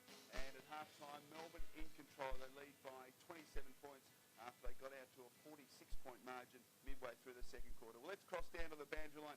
Andy Maher's got a couple of very special guests. Well, only the one at the moment, Chris. We were expecting Ken Hans to join us, but he's over the other side of the ground, I think enjoying the company of some of his teammates from that 1945 grand final. But the man who got the victory in the 47 flag, they wouldn't have that cup or that pennant in their possession down here at Carlton, is Fred Stafford, and he joins us for a bit of a chat and a bit of a reminisce at half-time. They wouldn't have won that flag without you, Fred. Very proud to be a member of the side too. Well, don't play down your role in that. They were two kicks down with about 10 minutes to go. They kicked a goal. It was about 45 seconds to go. Tell us what happened then. Well, I played on the half-forward flank. I don't remember the names of the blokes that really done the passing the ball around, but they brought the ball up and somebody's had a shot for goal, and I come running in from the half-forward flank, and the ball was knocked down actually by a defender, and as I was running past the goals, I was sort of parallel with them. The ball hit the ground, bounced right into my arms, and I was lucky to kick the left foot over my shoulder and went up and up and up and come down through the goals. Of course, I kicked it to waste a bit of time, and that was the end of that. I took the ball back to centre bank. And the siren went. And you got the cup for the first time today. How did that feel when you get to put your hands on that for the first time? Oh, very good, very nice. That is the first time, I tell you. It was pleasure to hold. And I kind of been representing all the other mates too, who played with us in the 47th grand final. It's been a great day. It's been fantastic to see some of the royalty back here, and you're a major part of that. Thanks for sharing some time with us at half-time. Pleasure, Andrew. Fred Stafford, the man who won the 1947 grand final off his own boot. Back to you, Chris O. Thanks very much, Andy, and so many wonderful memories at this famous ground. We'll be back shortly for the start of the second half. The Blues kicked the last 3 goals of the second term. Can they come back over the top of the Demons? We'll be back shortly to find out.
some great marks this year.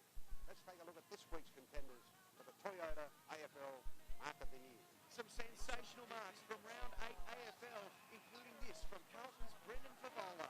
Courage personified. Kangaroo Eddie Sansbury drags in a spectacular one-hander at the Dome. But the winner of the Toyota Mark of the Year for round 8 is Sydney's Darren Jolly. What a wonderful mark. Weren't they great? See you next week for the Toyota AFL Mark of the Year.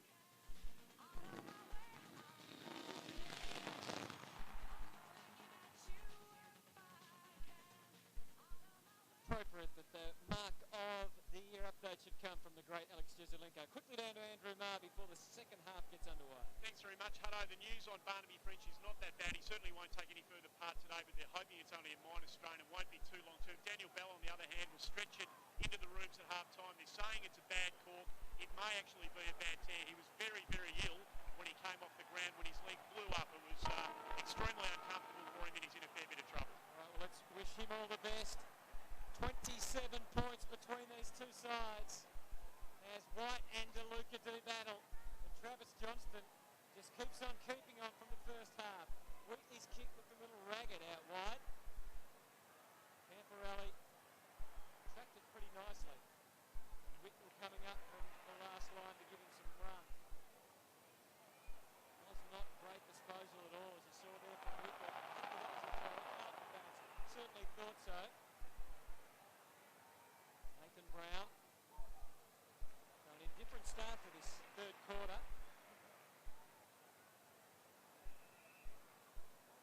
Again, Camporelli.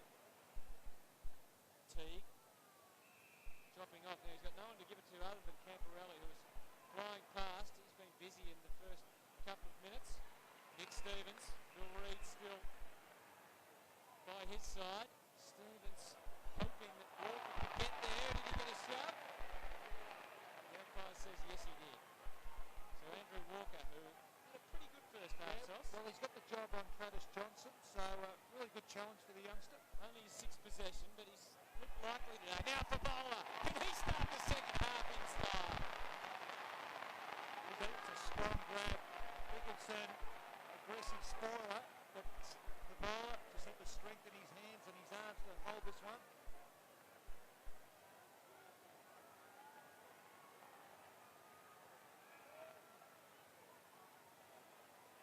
He's kicking, just looking at the map from the morning's paper, he's kicking from the spot where John Nichols took out Len Thompson back in 1966, Sauce. Yeah, well, wasn't around then, Hutto. You may have been.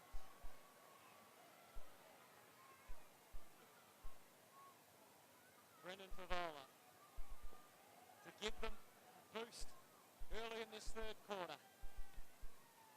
Doesn't make good contact. Morrell was down there, he was the man most likely for the Blues along with DeLuca. And we're going to see a throw in.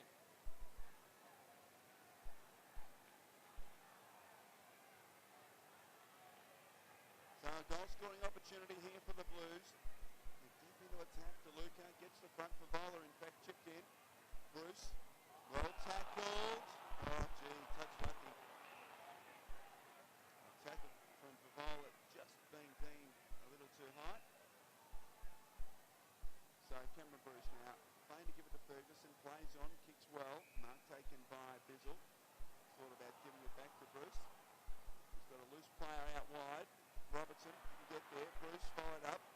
They combine well. Robertson sweeps the handball into the path of Reed. Melbourne now a chance. Long towards half forward. Neats in front at the back. He's got a bad bounce. Houlihan, that was brilliant. Palmed it deftly to Bentic Stevens. Now DeLuca. Back to Bentic. Forced to kick quickly, but it's okay. Walker not paid the mark. Didn't hold on. Now a chance for Wheeler at ground level. Thinks through the situation pretty well. Gives it to Ferguson. His kick out wide to accommodate his captain. Good tackle from Thornton. Support provided by White. They combine well again, Melbourne. Meets. Long inside attacking 50 deep into the pocket. And the Carlton defence do enough. Whitnell and also Carazzo forcing it over the boundary line.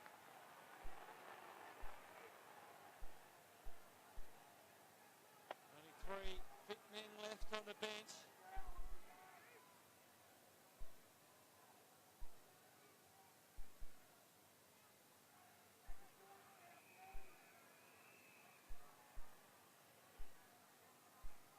Sylvia. Joining James McDonald, Mark Jamar and Daniel Bell, of course. Bell, the man who is injured from the first half and certainly out of action for the rest of the day. Davey ready to come on the scene, and he does it in a flash. And the ball is out on the full, just carrying the distance. So Teague can release Whitnell if he's quick enough. Where to hit from here, though? That is the question for Lance. Trying to release the handball. Stevens, he's got Camporelli on the overlap. Now, they have to use it well here. Keep out of each other's space. Houlihan, still got Camporelli away. Got to go all the way. The bowler's back in the square, but Camporelli has to go solo. And misses. So, just a couple of chances. David Mead's coming off the ground. I wonder if that is a fitness thing. Find out shortly. Demons work it in. Reed back to Johnston, who's forced to kick wide. Mark taken by Whelan. Left half back Matthew Whelan. There's David Meads. They should have players free at the moment because there's Stevens and Wade free and Carlton's back up. Big leap from Robertson. Chance for Teague at the back. Took a long time and did it pretty poorly in the end. Took too long. Had Bentic in support. Robertson eventually, quickly. Sylvia threads a handball through the pack. Brown, well done by Eddie Betts. He got a free kick, Betts. No, he won. Slightly high. Critical tackle that because they had numbers around the ball there, Melbourne. Umpire was on the other side to this tackle. That's why he didn't see it. Left-hander Sylvia catching high, but no free kick. Sylvia towards half forward. Out in front of Wheatley. He's got to get around Wade. Couldn't need to. Handball over the top to Bruce. Bruce on attacking 50 around Stevens. Back to Brown. Left foot kick deep to full forward. Oh, well done. Collins marked. There was Shepard off the ball. It was good play by Uzo. It was. He just held Carrazzo off the ball. I tell you, I reckon the ball might have been more than 5 metres away, so perhaps a bit lucky. Yeah, well, he did it subtly enough to disguise it. You And see that him was the see kick time coming and in time from again. Brown. So Ben Holland directly in front. Shouldn't have any problem, and he does. He's missed it.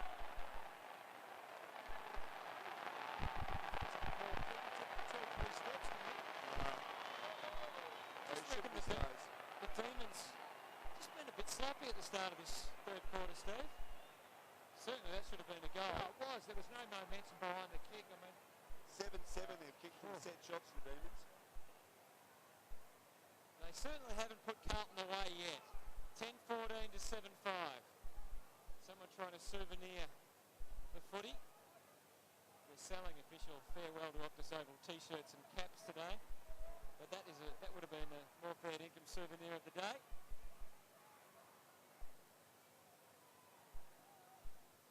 Stevens. Hoping for Kurtafidis. But he's hoping not to fulfill the mark paid to Robertson. Yeah, I reckon fair enough too. He controlled the footy. Now he's got Holland, he's got Davey down there on his own. Goes into the pocket instead. Uze had an opportunity. Stevens, Whitnell, again. Going for safety. So it really seems like this game waiting for someone to show a bit of authority. Melbourne cruising at least on the scoreboard. They had a lot of trouble converting. 10-15, so 25 scoring shots. well, he's got Walker free if he looks to his right. 12. He doesn't look to his right. Instead, adjusts the kick and wants to get it back off Bentic and does. Nothing doing for him at all. He just tried to tailor the kick for DeLuca, but you can see all the Demons swarming around out there on the wing. Brown, McDonald, he's got Johnston away. Davies in the square. That's unbelievable. I mean, that's a turnover up the ground. As soon as the ball turns over, you've got to be hunting your opponent out, and the Carlton players didn't.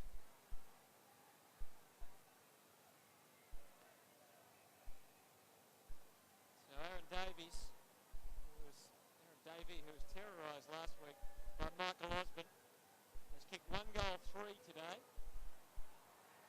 And how can that happen? Russell Robertson on his own. Well, that situation there, you've all got a man. direction. And that's all it needs is really a couple of plays to make sure you've got your opposition covered. Russell Robertson needs to just drive this home for a goal, which he does.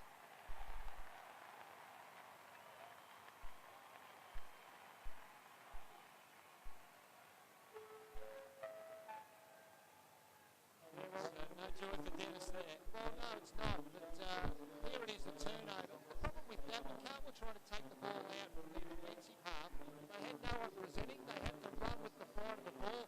The turnover happens, and a number of Carlton players here just did not hunt their opponents down to try and man up. Too easy.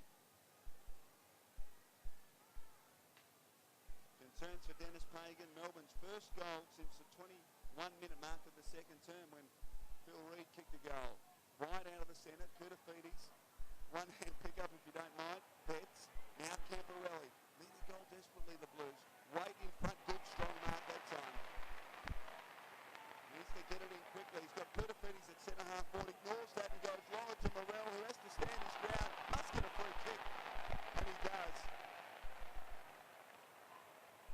And umpire McLaren was quick to award the free kick with Ferguson coming back in on top of Morrell.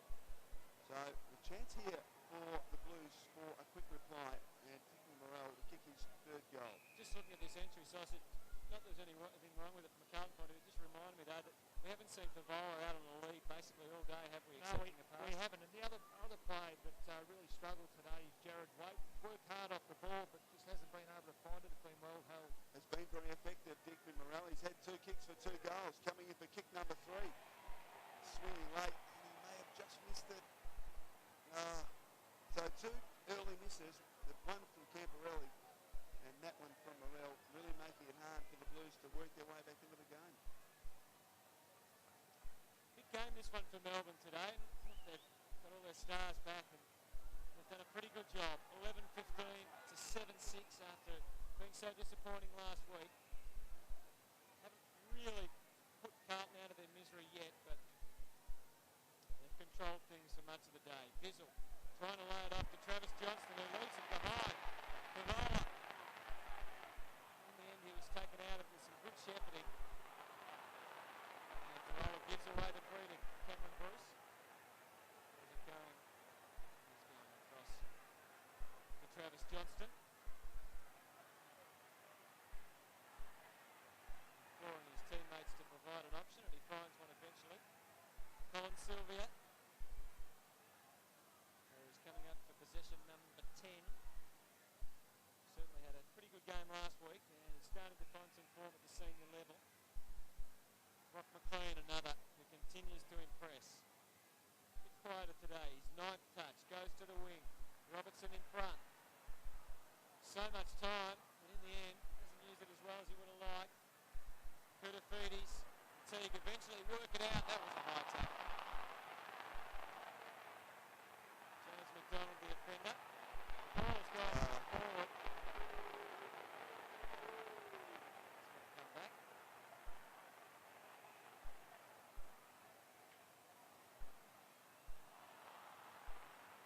Can you believe it? The Blues have turned it over in the meantime. Jeff White out onto the wing. Holland versus Thornton.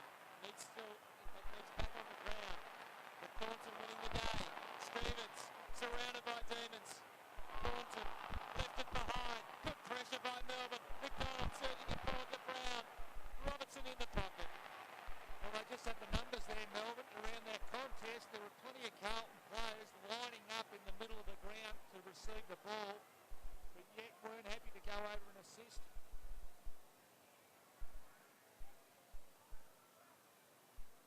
Russell Robertson's already kicked 3 goals today. 12 possessions and 6 marks. To be clearly the most effective forward on the ground. Enjoying a pretty good season and productive season. He's kicked 22 goals for the year already and almost 23. 11-16-82 Melbourne, Carlton 7-6 48. That's what is ahead of Scott Camperelli, at full back for the Blues. Chips it into Thornton, who kicks wider towards Koulibaly's. Good strong mark in front of Maloney. And this is where they haven't got half forwards presenting. They've got to run with the flight of the ball. And Lappin does that very well, and he marks in front of Bruce. No 50 there. Lappin onto it quickly towards the ball. He's got a better couple. In front, White. Not sure if White will get the free kick. The score from the bowler a little high. And perhaps just getting back Jeff White and crowding the space in front of Brendan Favola and making it very difficult to play at full court. Now, no one stands on the mark, so Jeff White just lumbers off. Eventually, long kick beyond the wing. Robertson up, good strong mark. He's played well, Russell Robertson. Yeah, he's hard to match up on. Off to McDonald, they get it in quickly again. Out comes Whitnell, but Holland almost. Davey at ground level, he's so electrifying. Step to a vacant goal square, bouncing through. Inspiring stuff from Aaron Davey. Did it hit the post? No, it did, Hato, you're right. Well, the Melbourne fans can't believe it, and nor can I. A piece of magic, Will Rob. Let's have another look at it. Piece of play. Great crumbing by Davey. Oh, yes, most definitely. The Blues working towards halfback Lappin, Al McGrath. Who goes for Kuda, got a couple to contend with. Does that pretty comfortably. Barrasso going with him, but he's going longer. Calling on Lance. Oh, they spoiled each other. Favola acting the umpire there. And someone's hurt. Digby Morrell. Himself up off the turf. Really, it was going to be Favola's mark, wasn't it? Well, he copped a knee from Lance Whitnell. That was a big hit. He copped a knee from Lance Whitnell. And that's a blow. Oh.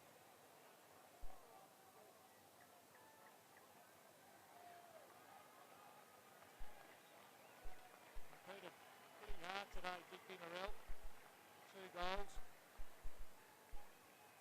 Bannister coming onto the ground. Shadows have taken over. The sun gone behind the clouds here at Optus Oval. DeLuca trying to farm it down. Bruce trying to clear the danger area. Melbourne just streaming out of defence. Great luck he didn't make contact with his foot. He would have been reported for tripping. Plenty of distance on the kick. Scooting after it, Nathan Brown. He may have hurt himself as well in taking that mark. And Nathan Brown taking Scott Camperelli deep to the goal square. It's in a bit of trouble there. And I dare to say that Scott Camperelli wouldn't feel that comfortable playing as a defender out of that goal square. Thornton cleaning him up, maybe a... Yeah, I think he got a knee from Thornton right in the kidney, so he's a tough nut, Nathan Brown, so not all right there. And like a good full forward, David Meeks reckons he was the man closest. I reckon Brett Thornton would be happy with that.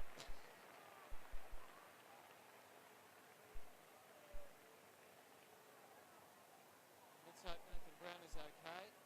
Following on from the injury to Daniel Bell early in the game, so some casualties here. Barnaby French, of course, off for the Blues.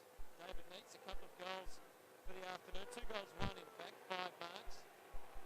And make it 3 goals, 1 now. As the game is just about beyond the Blues.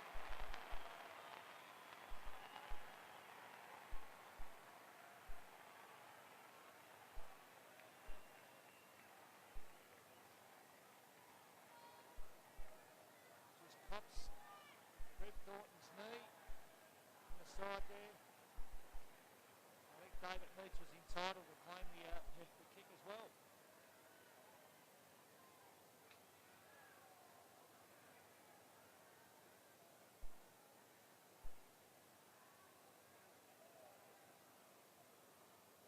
Nathan Brown on the bench, and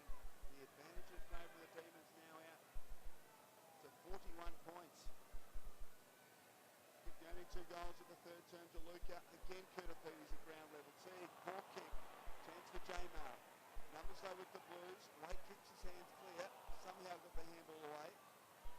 Bizzle. Well done. Green. Good run provided by Sylvia. He kicks out wide. Oh, Robertson's dropped into space. Walters into 45. Bombs away and kicks a goal. He's kicked for Russell Robertson.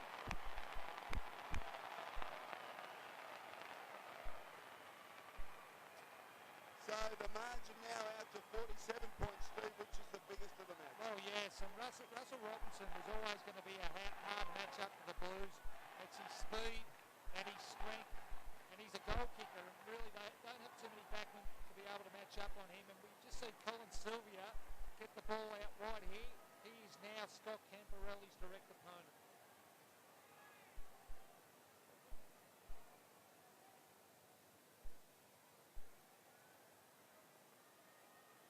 Time on the bench for Jeff White, 13-17 to 7-6.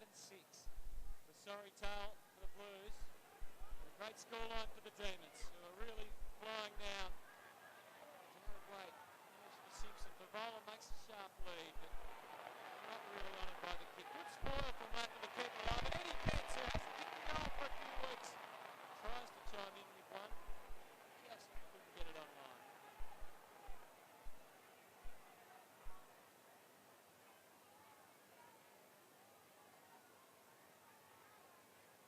Betts just the 4 possessions and 1 behind for the day. Travis Johnston's done it all for Melbourne. 22 touches. Also the kicking in duties. Bizzle has given them plenty of drive as well out of defence. In the Reed direction, but they turn this one over. Betts to Camporelli, back to Betts, using the space in front of him, trying to be too cute. And now Sylvia just blasts away. McLean should get there first. Scotland in his trail. Holland and Whitnell. T. Neats. Strong. Holland. Robertson for his 5th. Uze drops it. Both Neats and Holland were very good. 10 disposals for Russell Robertson for the 4th. So another goal scoring opportunity here for the Demons. Think from their forward pocket.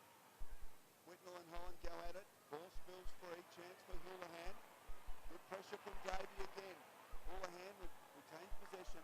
Got it to Camporelli, who relieves the pressure for the moment. But it is just for the moment because Bizzle marks comfortably on centre wing. Well, he's the guy you don't want up the ground, Clint Bizzle. He should be dragged back to the goal square. He's very creative.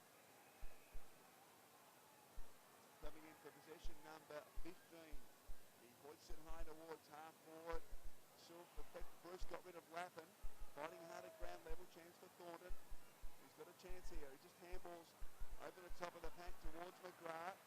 Well done. He almost threw it to Lappin. Somehow he got the ball to Waite. Back to Lappin. Gee, everything Carlton do at the moment is just hard work. They can't get it forward. Now here's an opportunity. The bowler hard up against the line and it goes over. So nothing going right, unfortunately, for the Blues. And we've got a boundary thrown at half forward.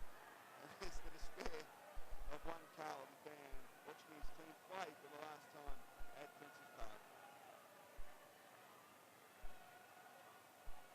Kurtopidis takes it out somehow. Well played, the captain. Kicks towards Waite. Just pushed in front of him. Chance for Bannister. Good desperate stuff there by Wheatley. Still a chance for Blues. Kurtopidis doing it all himself and kicks to 6. And Anthony Kurtopidis has had 22 possessions. And it's been absolutely outstanding. He's still free. Simpson wants to go back and kick the goal. And the second and third efforts there from Anthony Kurtopidis. Fantastic.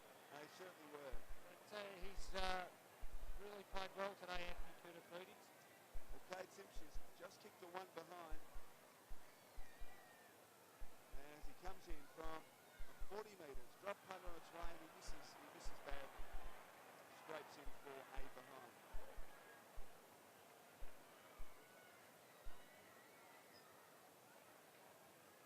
Four behinds to 3-4 for the quarter. It's been pretty uninspiring stuff for the Blues, but the Demons getting the job done. 13-17 to 7-8. Certainly such that they can keep their list intact. The Demons are still a genuine premiership chance, I would reckon. Just got to make sure they've got everyone out there on the park. Stevens. To centre half forward, Nicholson, the man most likely lifted for his teammate Bizzle, who gives and goes and gets. And then gets into trouble. And gets out of it. Reed. Good enough. McLean. Russell Robertson is down in the goal square. He's licking the lips, hoping he gets a chance in a moment anyway to make a run at one and take a big hanger just to really rub it in down there. Had a massive day. Kicked 4 goals, 1, Robbo. Meeks is down there as well. Robertson makes the lead. Here he comes, and he's got it. 6 marks for the quarter. Russell Robertson, but really well worked by the Demons. Chipped the ball around and then left the space open, the fat side, which allowed Russell Robertson to run into.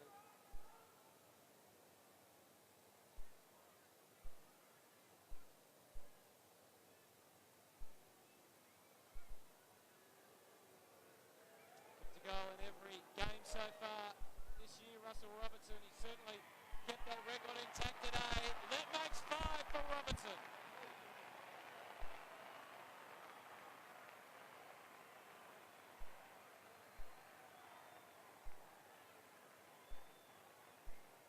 And the margin out to 51. It's a sorry-looking board for the Blues. Well, it is, but what a quarter Russell Robinson's had.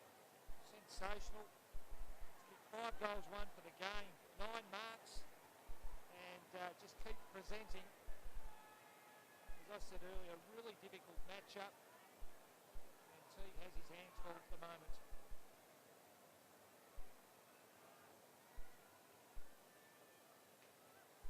And the Carlton bench, a smile from Barry Mitchell. But Russell Robertson's taken the Blues apart in this quarter. 11 possessions, 6 marks and 3 goals, 1. And here they go again, another opportunity. Reed, off to White. He kicks towards Uze this time. Durazzo Hart on his back. And well done, enough pressure. Although Uze goes and gets it again. Camporelli knocks it forward. Running with that man Robertson. Possession number 12.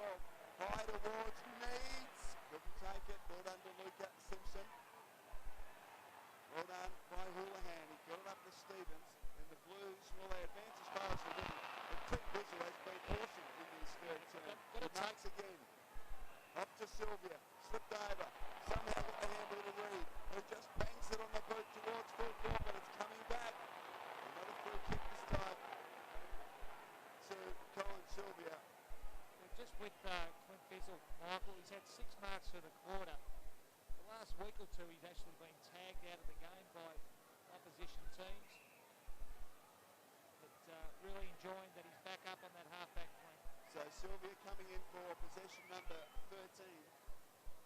And he just chips it out wide to Wheatley. So everyone in the forward half of the ground for Melbourne. Not anymore, because Wheatley chips it back beyond the midfield to Brown, who's recovered from the heavy knock. Malone's got a player out on the southern wing. Nicholson loses him. Waiting for movement. Holland leads. That's ignored. In fact, it's not. He honours it, but probably too late. He gives Thornton every possible opportunity. Well done, McDonald. Put a hand in there. Smothered the handball. Holland kicks towards the forward pocket. That's a great mark. In fact, it's a free kick for a push. He's kicked a remarkable goal, but it's got to come back. It's got to come back. And Russell Robertson. Well, he's got Bannister on him now, Michael, and he's just such a difficult matchup for the Blues. Really, they've got no one to go with him. It's quite a phenomenal quarter. Coming in for possession number 13. He's taken 6 marks and kicking for his 4th of the quarter and his 6th of the match. Bannister is I know they're very limited with options, Sauce, but it does seem a strange matchup on him. 6 goals would be a career best for Russell Robertson. You think about putting Jared Waite back on him, perhaps? I know that's, again, they've got to try and kick goals. So. There's David Needs sitting down again.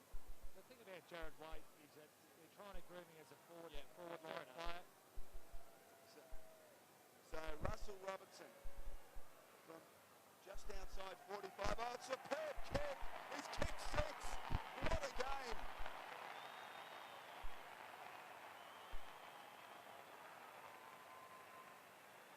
So Robertson has kicked 4 in this third quarter. And Steve, he has been absolutely outstanding. He has, and my memory serves me correct. I think Russell Robinson might have been a Carlton supporter when he was younger. So doing the damage here at Optus Oval today. Sensational third quarter of footy. You knew him as a young man, did you, Sos? Oh, I did. Do my homework a bit later.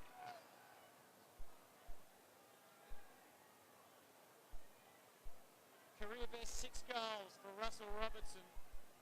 Celebrating in style. Not a lot of support for him here, of course, at Optus Oval. He certainly has single-handedly ruined any chance of a Carlton comeback in this third quarter. 57 points. It's been a miserable month for the Blues, hasn't it? The last 3 games in a row now where they've been absolutely smashed. If this trend continues. Simpson, Travis Johnston, Walker, Lappin. Blake left it behind. Brown, again too easy. Good quick movement though by the Demons. Reed, now where's Robbo?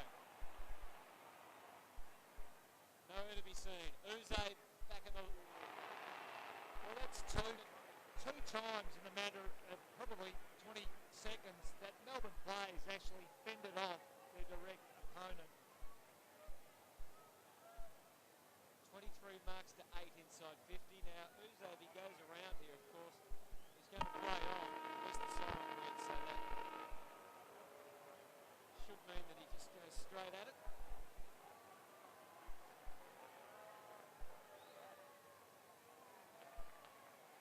He can't bring that one back. So, not the great way to end the quarter for the Demons, but it was a fantastic quarter led by Russell Robertson. 57 points the margin at the last break. 15-17-107 to 7-8-50 on this farewell occasion for Optus Oval. Let's go back to 1981. Russell Robertson, we know, is capable of some big grabs, but I don't think even he has flown as high as the great Buzz, Peter Bazzasto. Peter Bazzasto was a glamorous brute from Perth. The Buzz had talent, he had flair, and he loved an audience. Late in the 1981 season, he chose a top-of-the-table clash against Geelong and the goalmouth beneath the Heatley Stand and Social Club to take an unforgettable mark.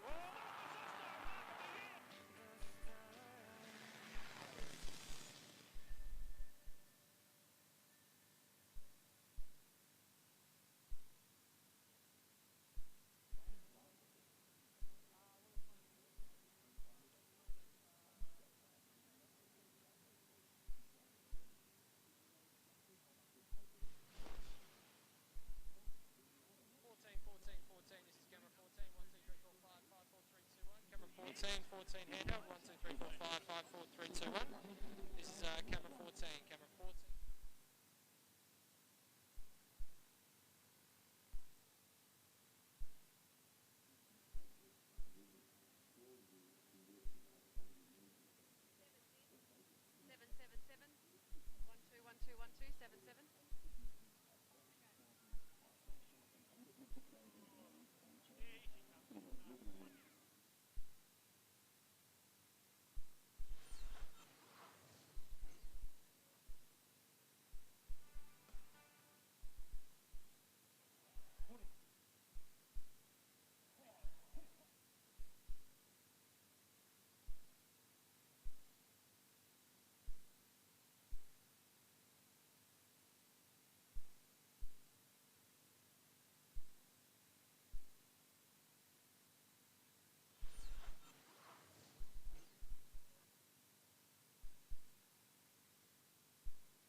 round 5 of 1996, Anthony Koutafidis produced one of the greatest individual performances seen at the old ground. It's outside the 50.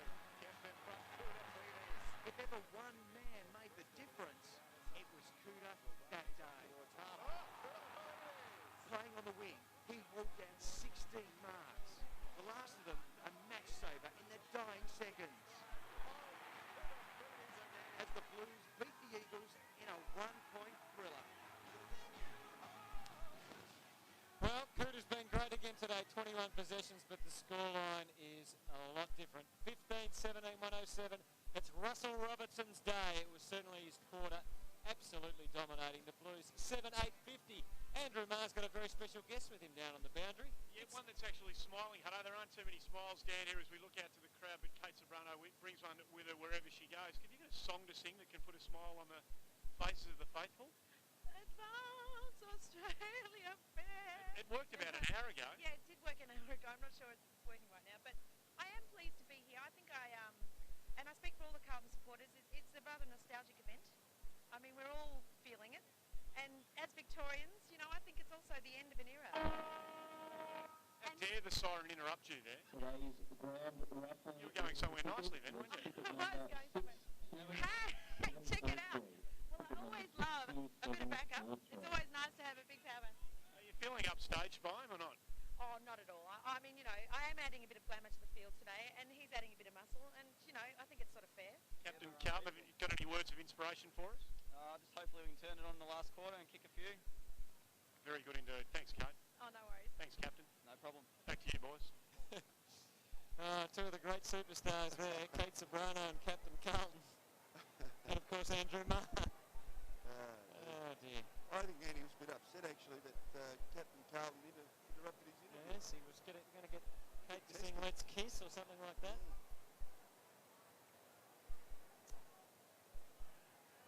Last quarter then from Optus Oval, the very last quarter from Optus Oval. 57 points is the margin. Will there be something to cheer about for the Blues fans who have turned out in such big numbers in this last term? Let's find out. Away from the centre, kick forward by Scotland, and a chance for Koutafidis. He couldn't control it. He does now. Well done this time by Wade. Bizzle, she's been fantastic for Bizzle. Somehow got it through to McDonald. Handball out wide into the path of Luke. Well done to Luca. Met it head on. Great snubber though coming from McDonald. Bannister fighting hard at ground level. McDonald in on top of it. Good umpiring, letting it go. Now Maloney just back into the wing, kicks towards half forward. Holland couldn't control it, but will get the free kick just forward on the wing on the northern side.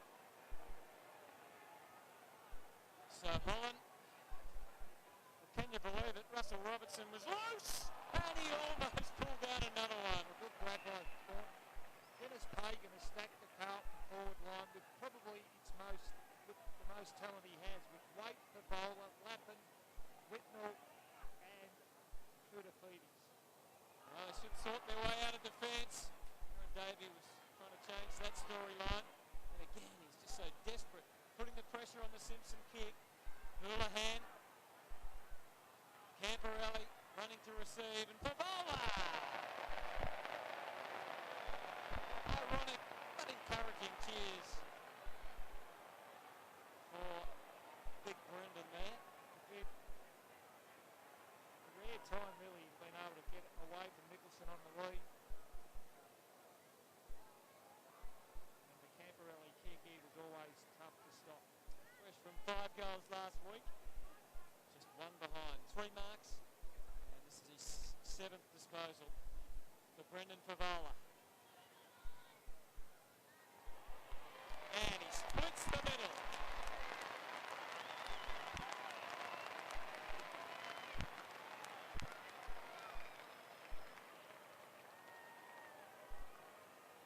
Yes, Brendan Favola hasn't had a great day, but I guess he's got a quarter to finish off. But I think it's a good move by Dennis Pagan, stacking his forward line with a fair bit of talent.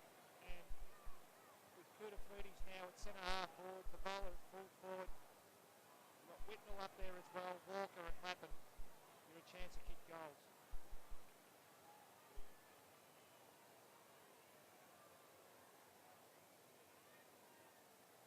the Blues the first goal of the final term. Wide up high, and he's given away the free kick, yes.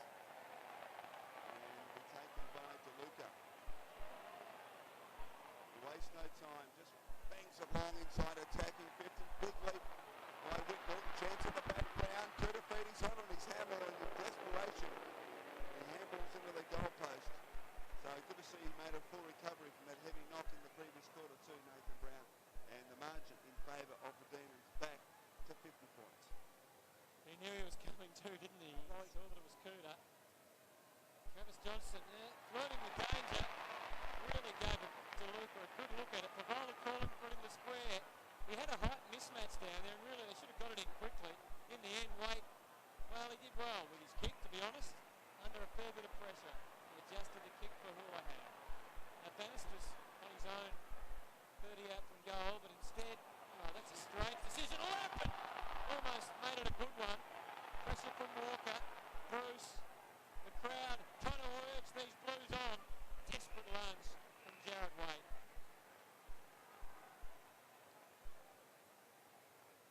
Just from Carlton's perspective here, seeing that they've got their most talented forward line up there at the moment, they've just got to get it in there nice and quickly. That's all they want is forwards. Need to sort things out between the two ruckmen there, both Kuda and DeLuca going for it.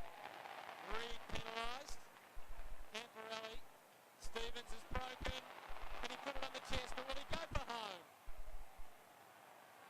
And he goes for home. There's a couple in a row.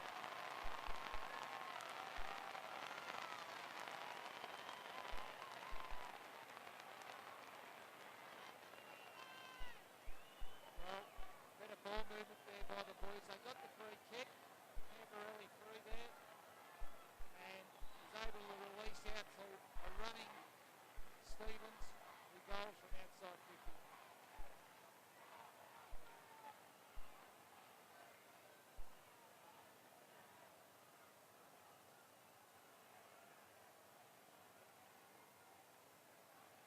So the Blues providing some hope for their fans.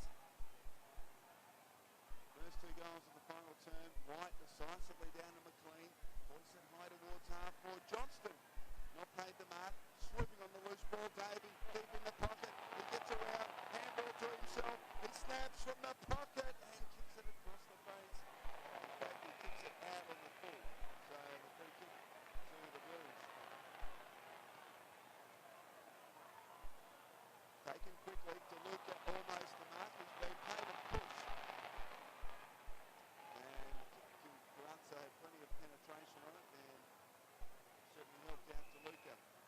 At half back for Carlton. Not much movement ahead of him. So the sign is just a kick long in the general direction of Whitnell, who marched strongly in front of his face.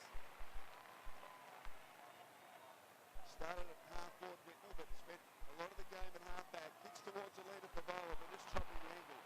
Good mark taken by Holland at centre half back for Melbourne. He read it well, didn't he? Reed now. Got McDonald further ahead. Ferguson there. Stevens had to decide which one to go for now. Played on, was a little blindsided by the Stevens approach. Well done by Stevens, and also Bannister. Movement pretty good. McGrath. Out wide Whitnell. Took an eternity to see him. And they make a meal of it.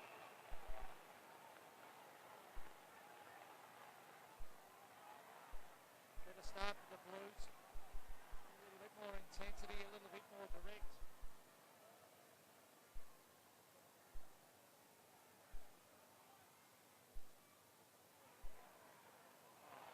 Big chance for Scotland.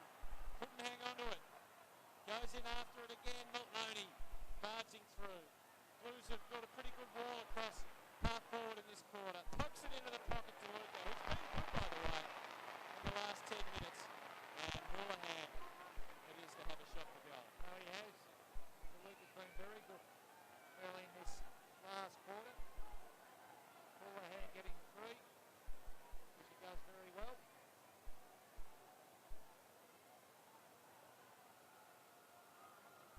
Houlihan 16 disposals for the day.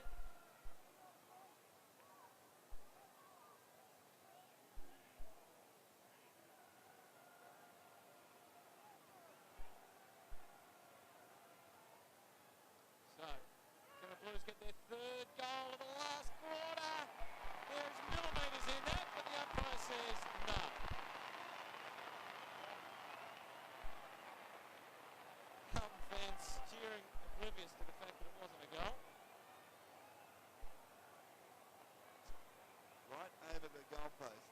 As Wheatley. Melbourne huddle at centre half back, and now breaks. So a couple of players jar free. One of them is Brown.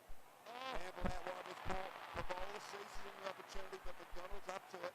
Tries to get it back to Brown. He wants the boundary line. Carlton there in number. Houlihan normally uses it pretty well. This time he disguised it for Blues. And a wasted opportunity there by the Blues after the initial Melbourne mistake. Bruce delivers out wide. McDonald off to Ferguson, running from half back. Now Melbourne into attack. Thornton going back with courage. Chance for Teague. Uses Thornton. Now he's got McGrath across the goal face. Kick missed the mark. Uze now seized on the opportunity. Handball back to McLean. 45 from goal. Just hoists it high to the goal square. Robertson in good position. Spurs to Carazzo. And he emerges from the congestion with a bounce. Kicks out wide and almost a mark to Wade. He's dropped a couple, Jared Wade, today. He got it from Houlihan. Long towards half forward in front, Lappin. So Carlton, just the intensity is lifted in this final term. Pavola on the lead. Great kick, Matthew Lappin. Well, he's got a couple for Pavola, one from Camporelli and now from Lappin. He hasn't had that luxury throughout the course of the game. It's been coming in pretty slowly and he's had to beat a couple of players most times. And that's the mark from Lappin. Now Pavola has kicked one in this final term. That's his tally for the match. Got a chance to kick the Carlton's third goal of the quarter from 49. It's a pretty good kick, but he's just missed to the near side. So 1 goal to the tally for Brendan Pavola. The Blues have been inside 50 8 times compared to 3 for the Demons. 7 goals is the margin. And again, 32 scoring shots to 20 for the day. And again, the pass pinpointed to Clint Bizzle, who's coming in for possession number 20. It's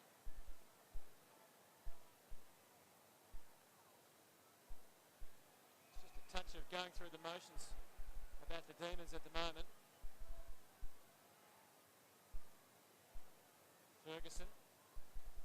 James McDonald. It just seems as though they're just slowing the game down, getting the game back on their terms. Carlton's had all the play in this last quarter.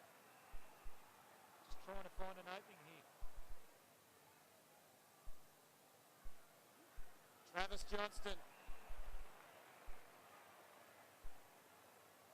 Match high possessions of 24 for Travis Johnston, leading all comers. Holland and Neitz both making leads, as you can see. Neitz, he's probably just about within range. He's out where Malcolm Blight kicked his goal from. Of course, Blighty was probably another 20 or 30 metres further. Well, he's going to go for a torpedo too. He's trying to recreate Malcolm Blight. David Neitz. No. Got onto it. I've seen it all. 108 to 65. So he's really getting into the occasion there, David Neitz. What else can we have reenacted in this last quarter? Stevens from full back. It's a great kick onto the chest of McGrath. From centre half back, Ashley McGrath just chips further afield. Camporelli, well done, good running. Now very open ball. In fact, no one inside attacking foot to the Carlton. That's why he's taking his time. He's got no one to kick to. Hacked out by Johnston and he was held. No free kick as Melbourne can clear in any case and Nicholson just chips. The occasion on a few times today, Michael, is that when Carlton have been going forward, they just had no one across their half-forward line. Pavola was the only one. Bizzle.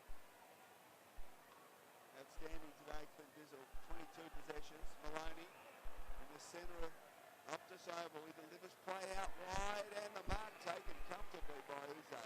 Right. It certainly was. Uze didn't have to break stride and he's been a valuable contributor. Just coming in for possession number 14, but he's taken 8 marks and has had kicked 1 goal for. It was a very good build-up too because they brought the ball into the middle of the ground, which opened up all the angles. Uze found the space out wide. Maloney was a great kick. 6 marks he's taken inside attacking 50 Uze. Hasn't been kicking accurately. He's kicked 1 goal for today from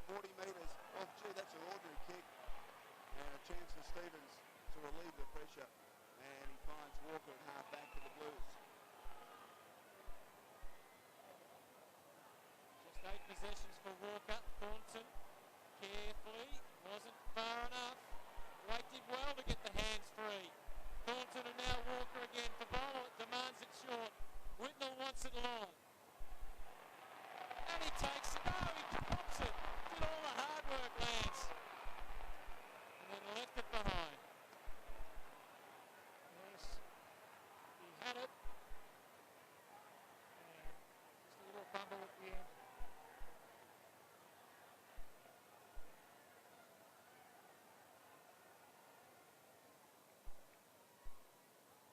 Amparelli couldn't run onto it.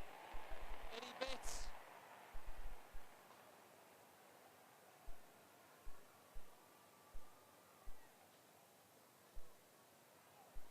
.108.66.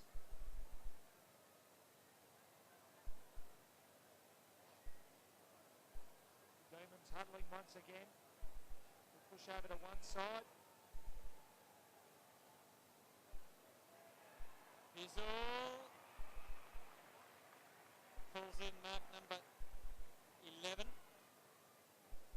What about this too? When they do their kick out, the Demons, their forwards hold at the other end of the ground, which gives them plenty of time to either kick over the top onto a running play or a half forward presenting. Bizzle's kick is marked by Bannister. Who kicks into the corridor for Bowler. Big mark. He was fourth man in line, but he attacked the footy hard and is marked 45 metres from goal directly in front. As you watch Favola, it's great strength. Once he gets his hands on it, it's hard to stop. He's kicked one goal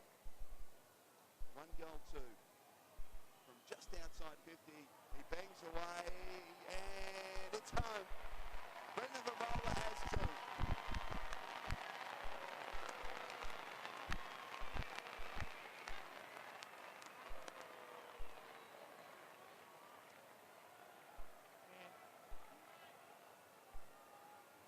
See Bannister here get the ball in nice and quickly towards centre half forward, and a very good mark by Brendan Favola. That's a part of his game that he has become very good at as a youngster. Probably not as strong overhead, but has worked over it over the years. Talking of famous things on this ground, Sauce, the ball bounced in the middle somewhere near Azuma Nelson, and Jeff Pennick did battle, of course, in a boxing contest here. We've had operas on the ground as well, haven't we? All sorts of things. We have. Just for a little point for people, that legend stand was actually designed by Justin Manning. Camporelli gets it forward, taken by Eddie Betts. Oh, the Blues! They're having a crack.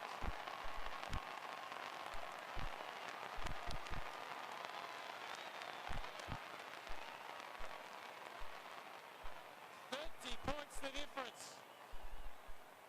Well, once again, better movement, get it in quickly to a restructured forward line. Eddie Betts front and square. Why wouldn't you be with a couple of tall targets down there? Favola very good 2-on-1.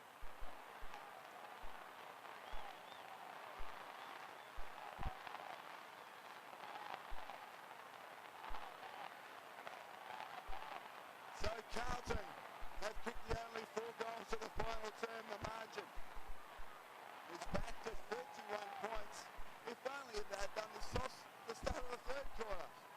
DeLuca's done admirably in the centre square since French was off the ground. Stevens, beaten to it by Sylvia.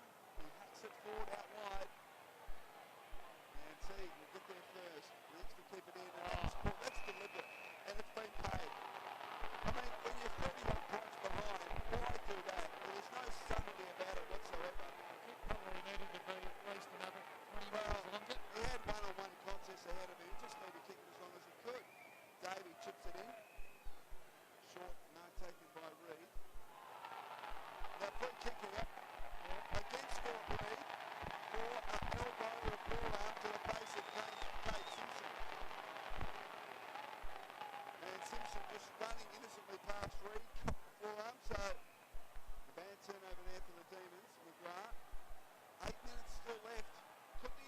football actually happened. No. Long towards half forward, back Green, Wickle was held, free kick. And that was advantage made. He's 30 metres from goal and he kicks it and misses. Oh! Another kick in the back. It's coming back. Well, everything all of a sudden falling Carlton's way. I was going to say, it would have been a handy point. And umpire McLaren just signifying to Brent Maloney that it was a push as he kicked the footy. So there you go. Come on, Blues. And Matthew Lappin from 30 metres, slight angle. A chance to bring the margin back to 25 points. Couple of steps and he misses this time to the left. Gee, disappointed with that. Maloney just let him know about it.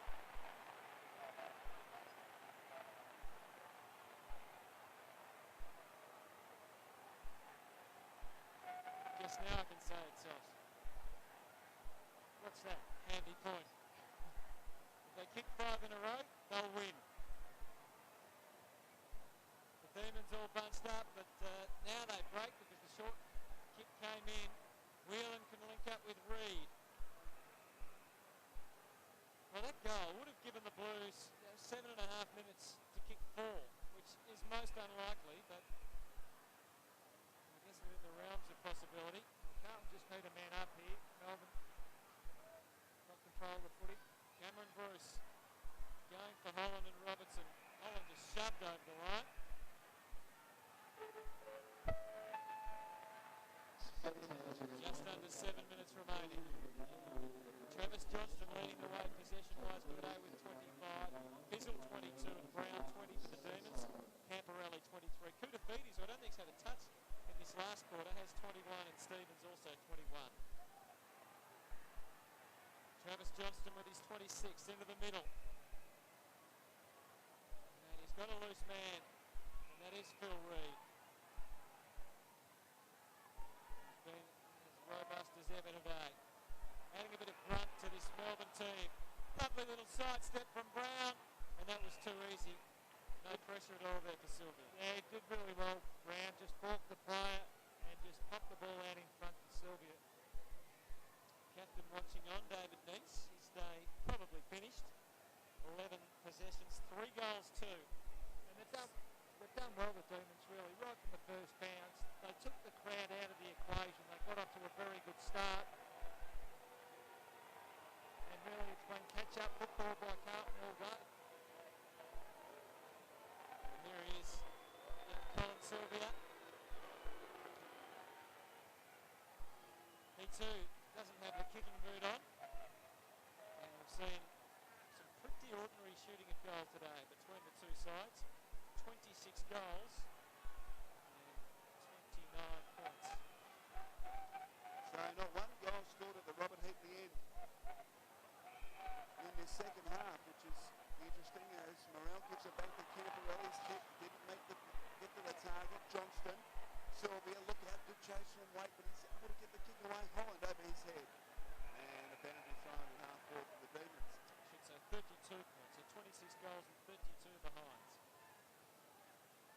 There's the inside 50s and Travis Johnston. What a game he's played for Melbourne. Putting in one of his best games, 27 possessions he's had.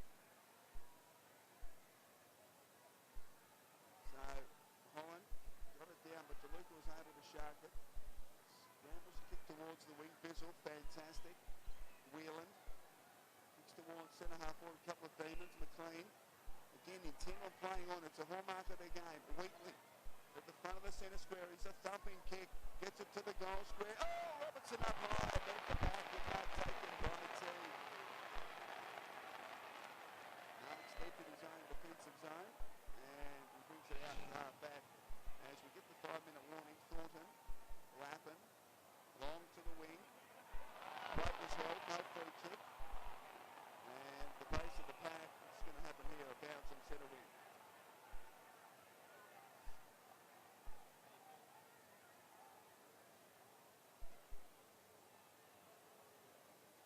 Bounce on the wing. Last 5 minutes of this round. How are you feeling, Sauce? Is it a bit emotional for you when it's all the start of the game was the presenting of the 16 Cups to see all the great players out there. But the Carlton supporters will always have a memory at this ground. It's not as if it won't be their home. Of course, it's still going to be their training base, new facilities here at the ground. But certainly, I guess there is a sad moment to all this because they've been here for so long. Camporelli, very labour-intensive build-up for the Blues, making Favola have to dance in amongst four demons. Finds Houlihan. Kev wants it back. Kruger's on his own about 30 out from goal, but Houlihan goes longer than that and manages to land in it. 4 goals in it.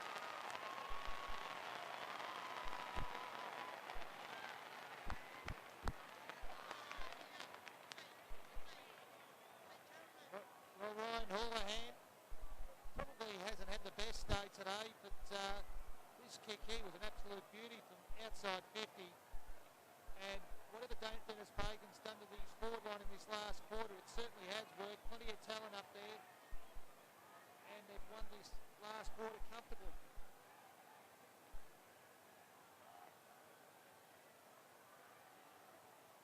And Neil Danaher be disappointed with his charges in his final term.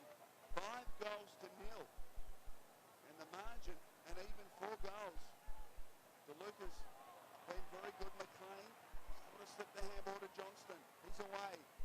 Bruce from 50 off a couple of steps. He bangs away and it's offline. So margin now down to 25 points in favour of the Demons.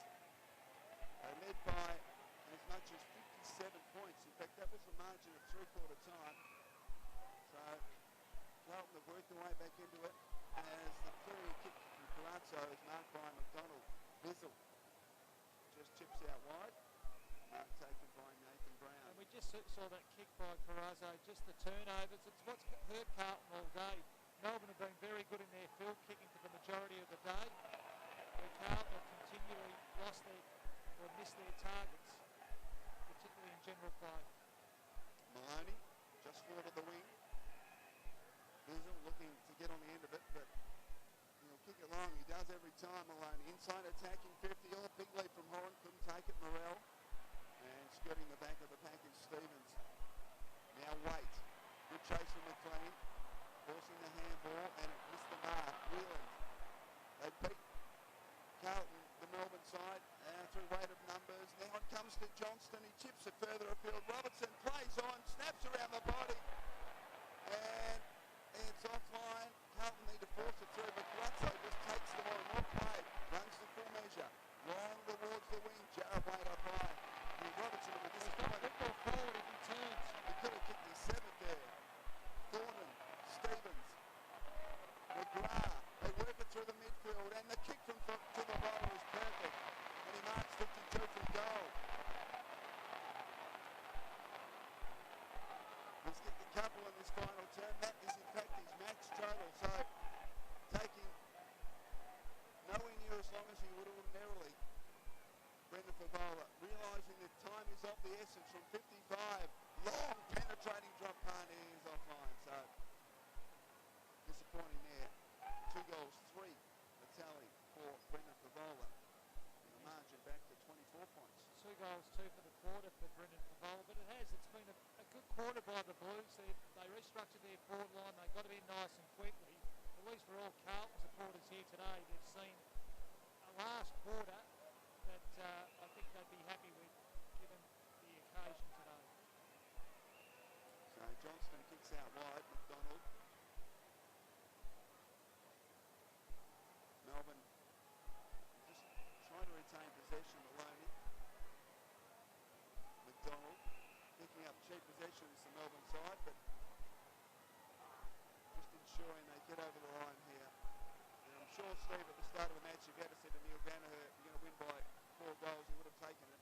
Well, they would have just come here for a win. No more, no less. Wheeland almost through it. Bizzle tried to get the handball free. As he tried, he was taken high. So free kick for Bizzle. And coming into possession, number 26. Yeah, played a great game today, Clint Bizzle. struggled over the last couple of weeks, Michael, but back to his best today. Really important play for the Demons. Just sets up so much drive out of their defence, and he's a player that just gets across and helps his teammates. Holland, 12 marks to Tim Bizzle, make it 13. There's a happy Carlton fan, despite the scoreline, as Bizzle just chips it short to Wheatley. Carlton have just got a man up in this situation, although time just certainly ticking down. And now the turnover. Well done, Gerald White. Handball off to Stevens. He can go all the way. He needs to. From 50, he keeps it low and absolutely throws it. Well done, the Blues. They waited for the turnover. And the margin back to an even 3 goals. As Nick Stevens kicks goal number 2. Yes, and we just saw Gerald White there anticipate the kick across. Very good play. Nick Stevens on the end of it. And kicking Carlton's 6th goal. In fact, Stephen kicked 6 goals, 6. And Melbourne have added just 3 behinds. So, well, you just never know. I would have thought if they kicked straight, maybe they'd be closer. White, Bruce, Maloney. Well done, with a hand in there. That was Eddie Betts, turned it over. Camporelli, T. And that's it. They faded Carlton in the final turn. They kicked 6 goals, 6-6 for 3 points. But at the end, the final game at Optus Oval is won by Melbourne. 15-20 to 13-14. Boy, that's surely the wrapper on this historic day from Optus Oval.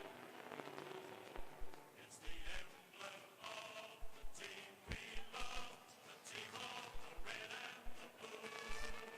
Every heart beats true for the red and the blue.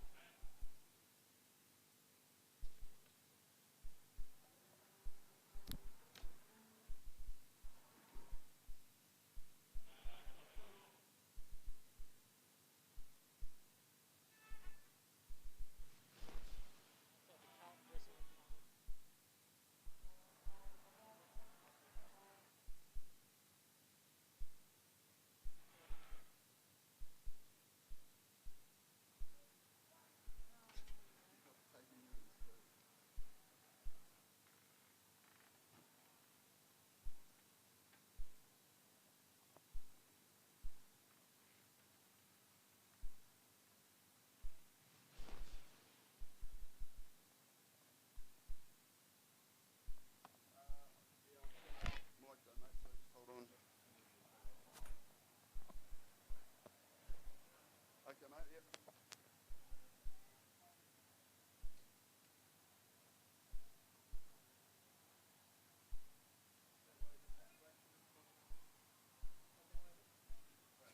Excuse me, pen up, please. Yep. Can you just pick that pen up for a second? Yeah, mate, okay, yeah.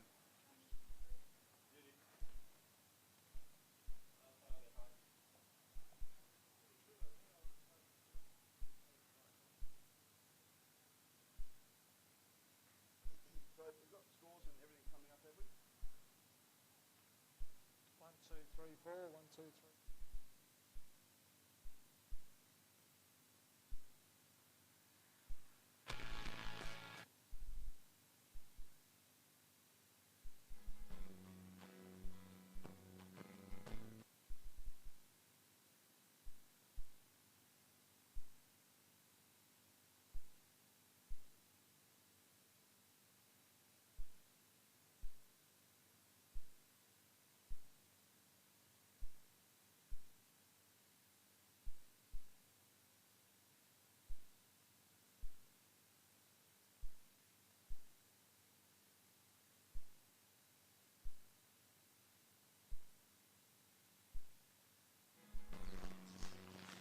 Yes, Optus Oval, and there's Melbourne coach Neil Danaher giving his players an absolute berating at the end stages of this game. They won by 18 points, the Demons, but they capitulated in the final quarter where Carlton kicked 6 goals, 6 to just 3 behinds, but in the end it was Melbourne by 18 points after they led by 57 at three-quarter time. Russell Robertson, the star, with 6, and for the Blues, Favola, Morell and Stevens. Well, let's cross down to the boundary line. The Master of Ceremonies, Craig Willis, for the presentation of the Ron Barassi Cup.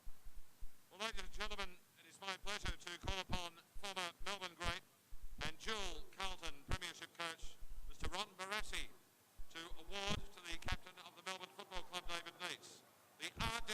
Barassi Trophy, which was presented at Carlton and Melbourne games between 1965 and 1972.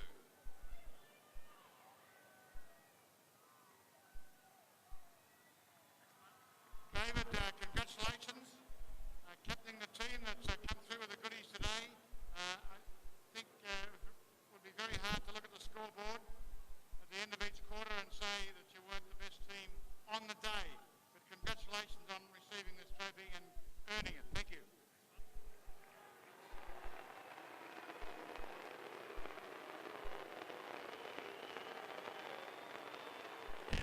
Thanks, Ron. Thanks to our boys who put in a really spirited effort for 3 quarters. The Blue boys really took it to us in the last quarter there. And look, obviously a big day, a really big day for the Carlton Football Club. And I congratulate the crowd. A lot of proud moments here in a very proud club. And well done for the crowd for getting out here and really supporting the day. So thank you very much, and thank you very much, Ron. Thank you, David. Congratulations to the Melbourne Football Club here this afternoon. Ladies and gentlemen, I'm going to ask Carlton captain Anthony Koutafidis move to the centre circle to collect the ball used in the very last game of AFL football here at Princes Park, Optus Oval.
Ladies and gentlemen, this moment marks the final play in 109 years of history at Princes Park, Optus Oval.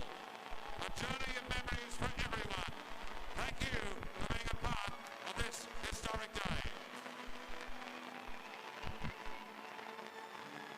And the great John Nichols and Steve, certainly a touching moment, an emotional and historic day for the Carlton Football Club. No doubt, and certainly we see John Nichols there, virtually the last play that played on this particular game. One of the great Carlton champions, probably the greatest Carlton player ever to be handed the footy by Anthony Koutafidis, who is one of the Carlton champions of the present day.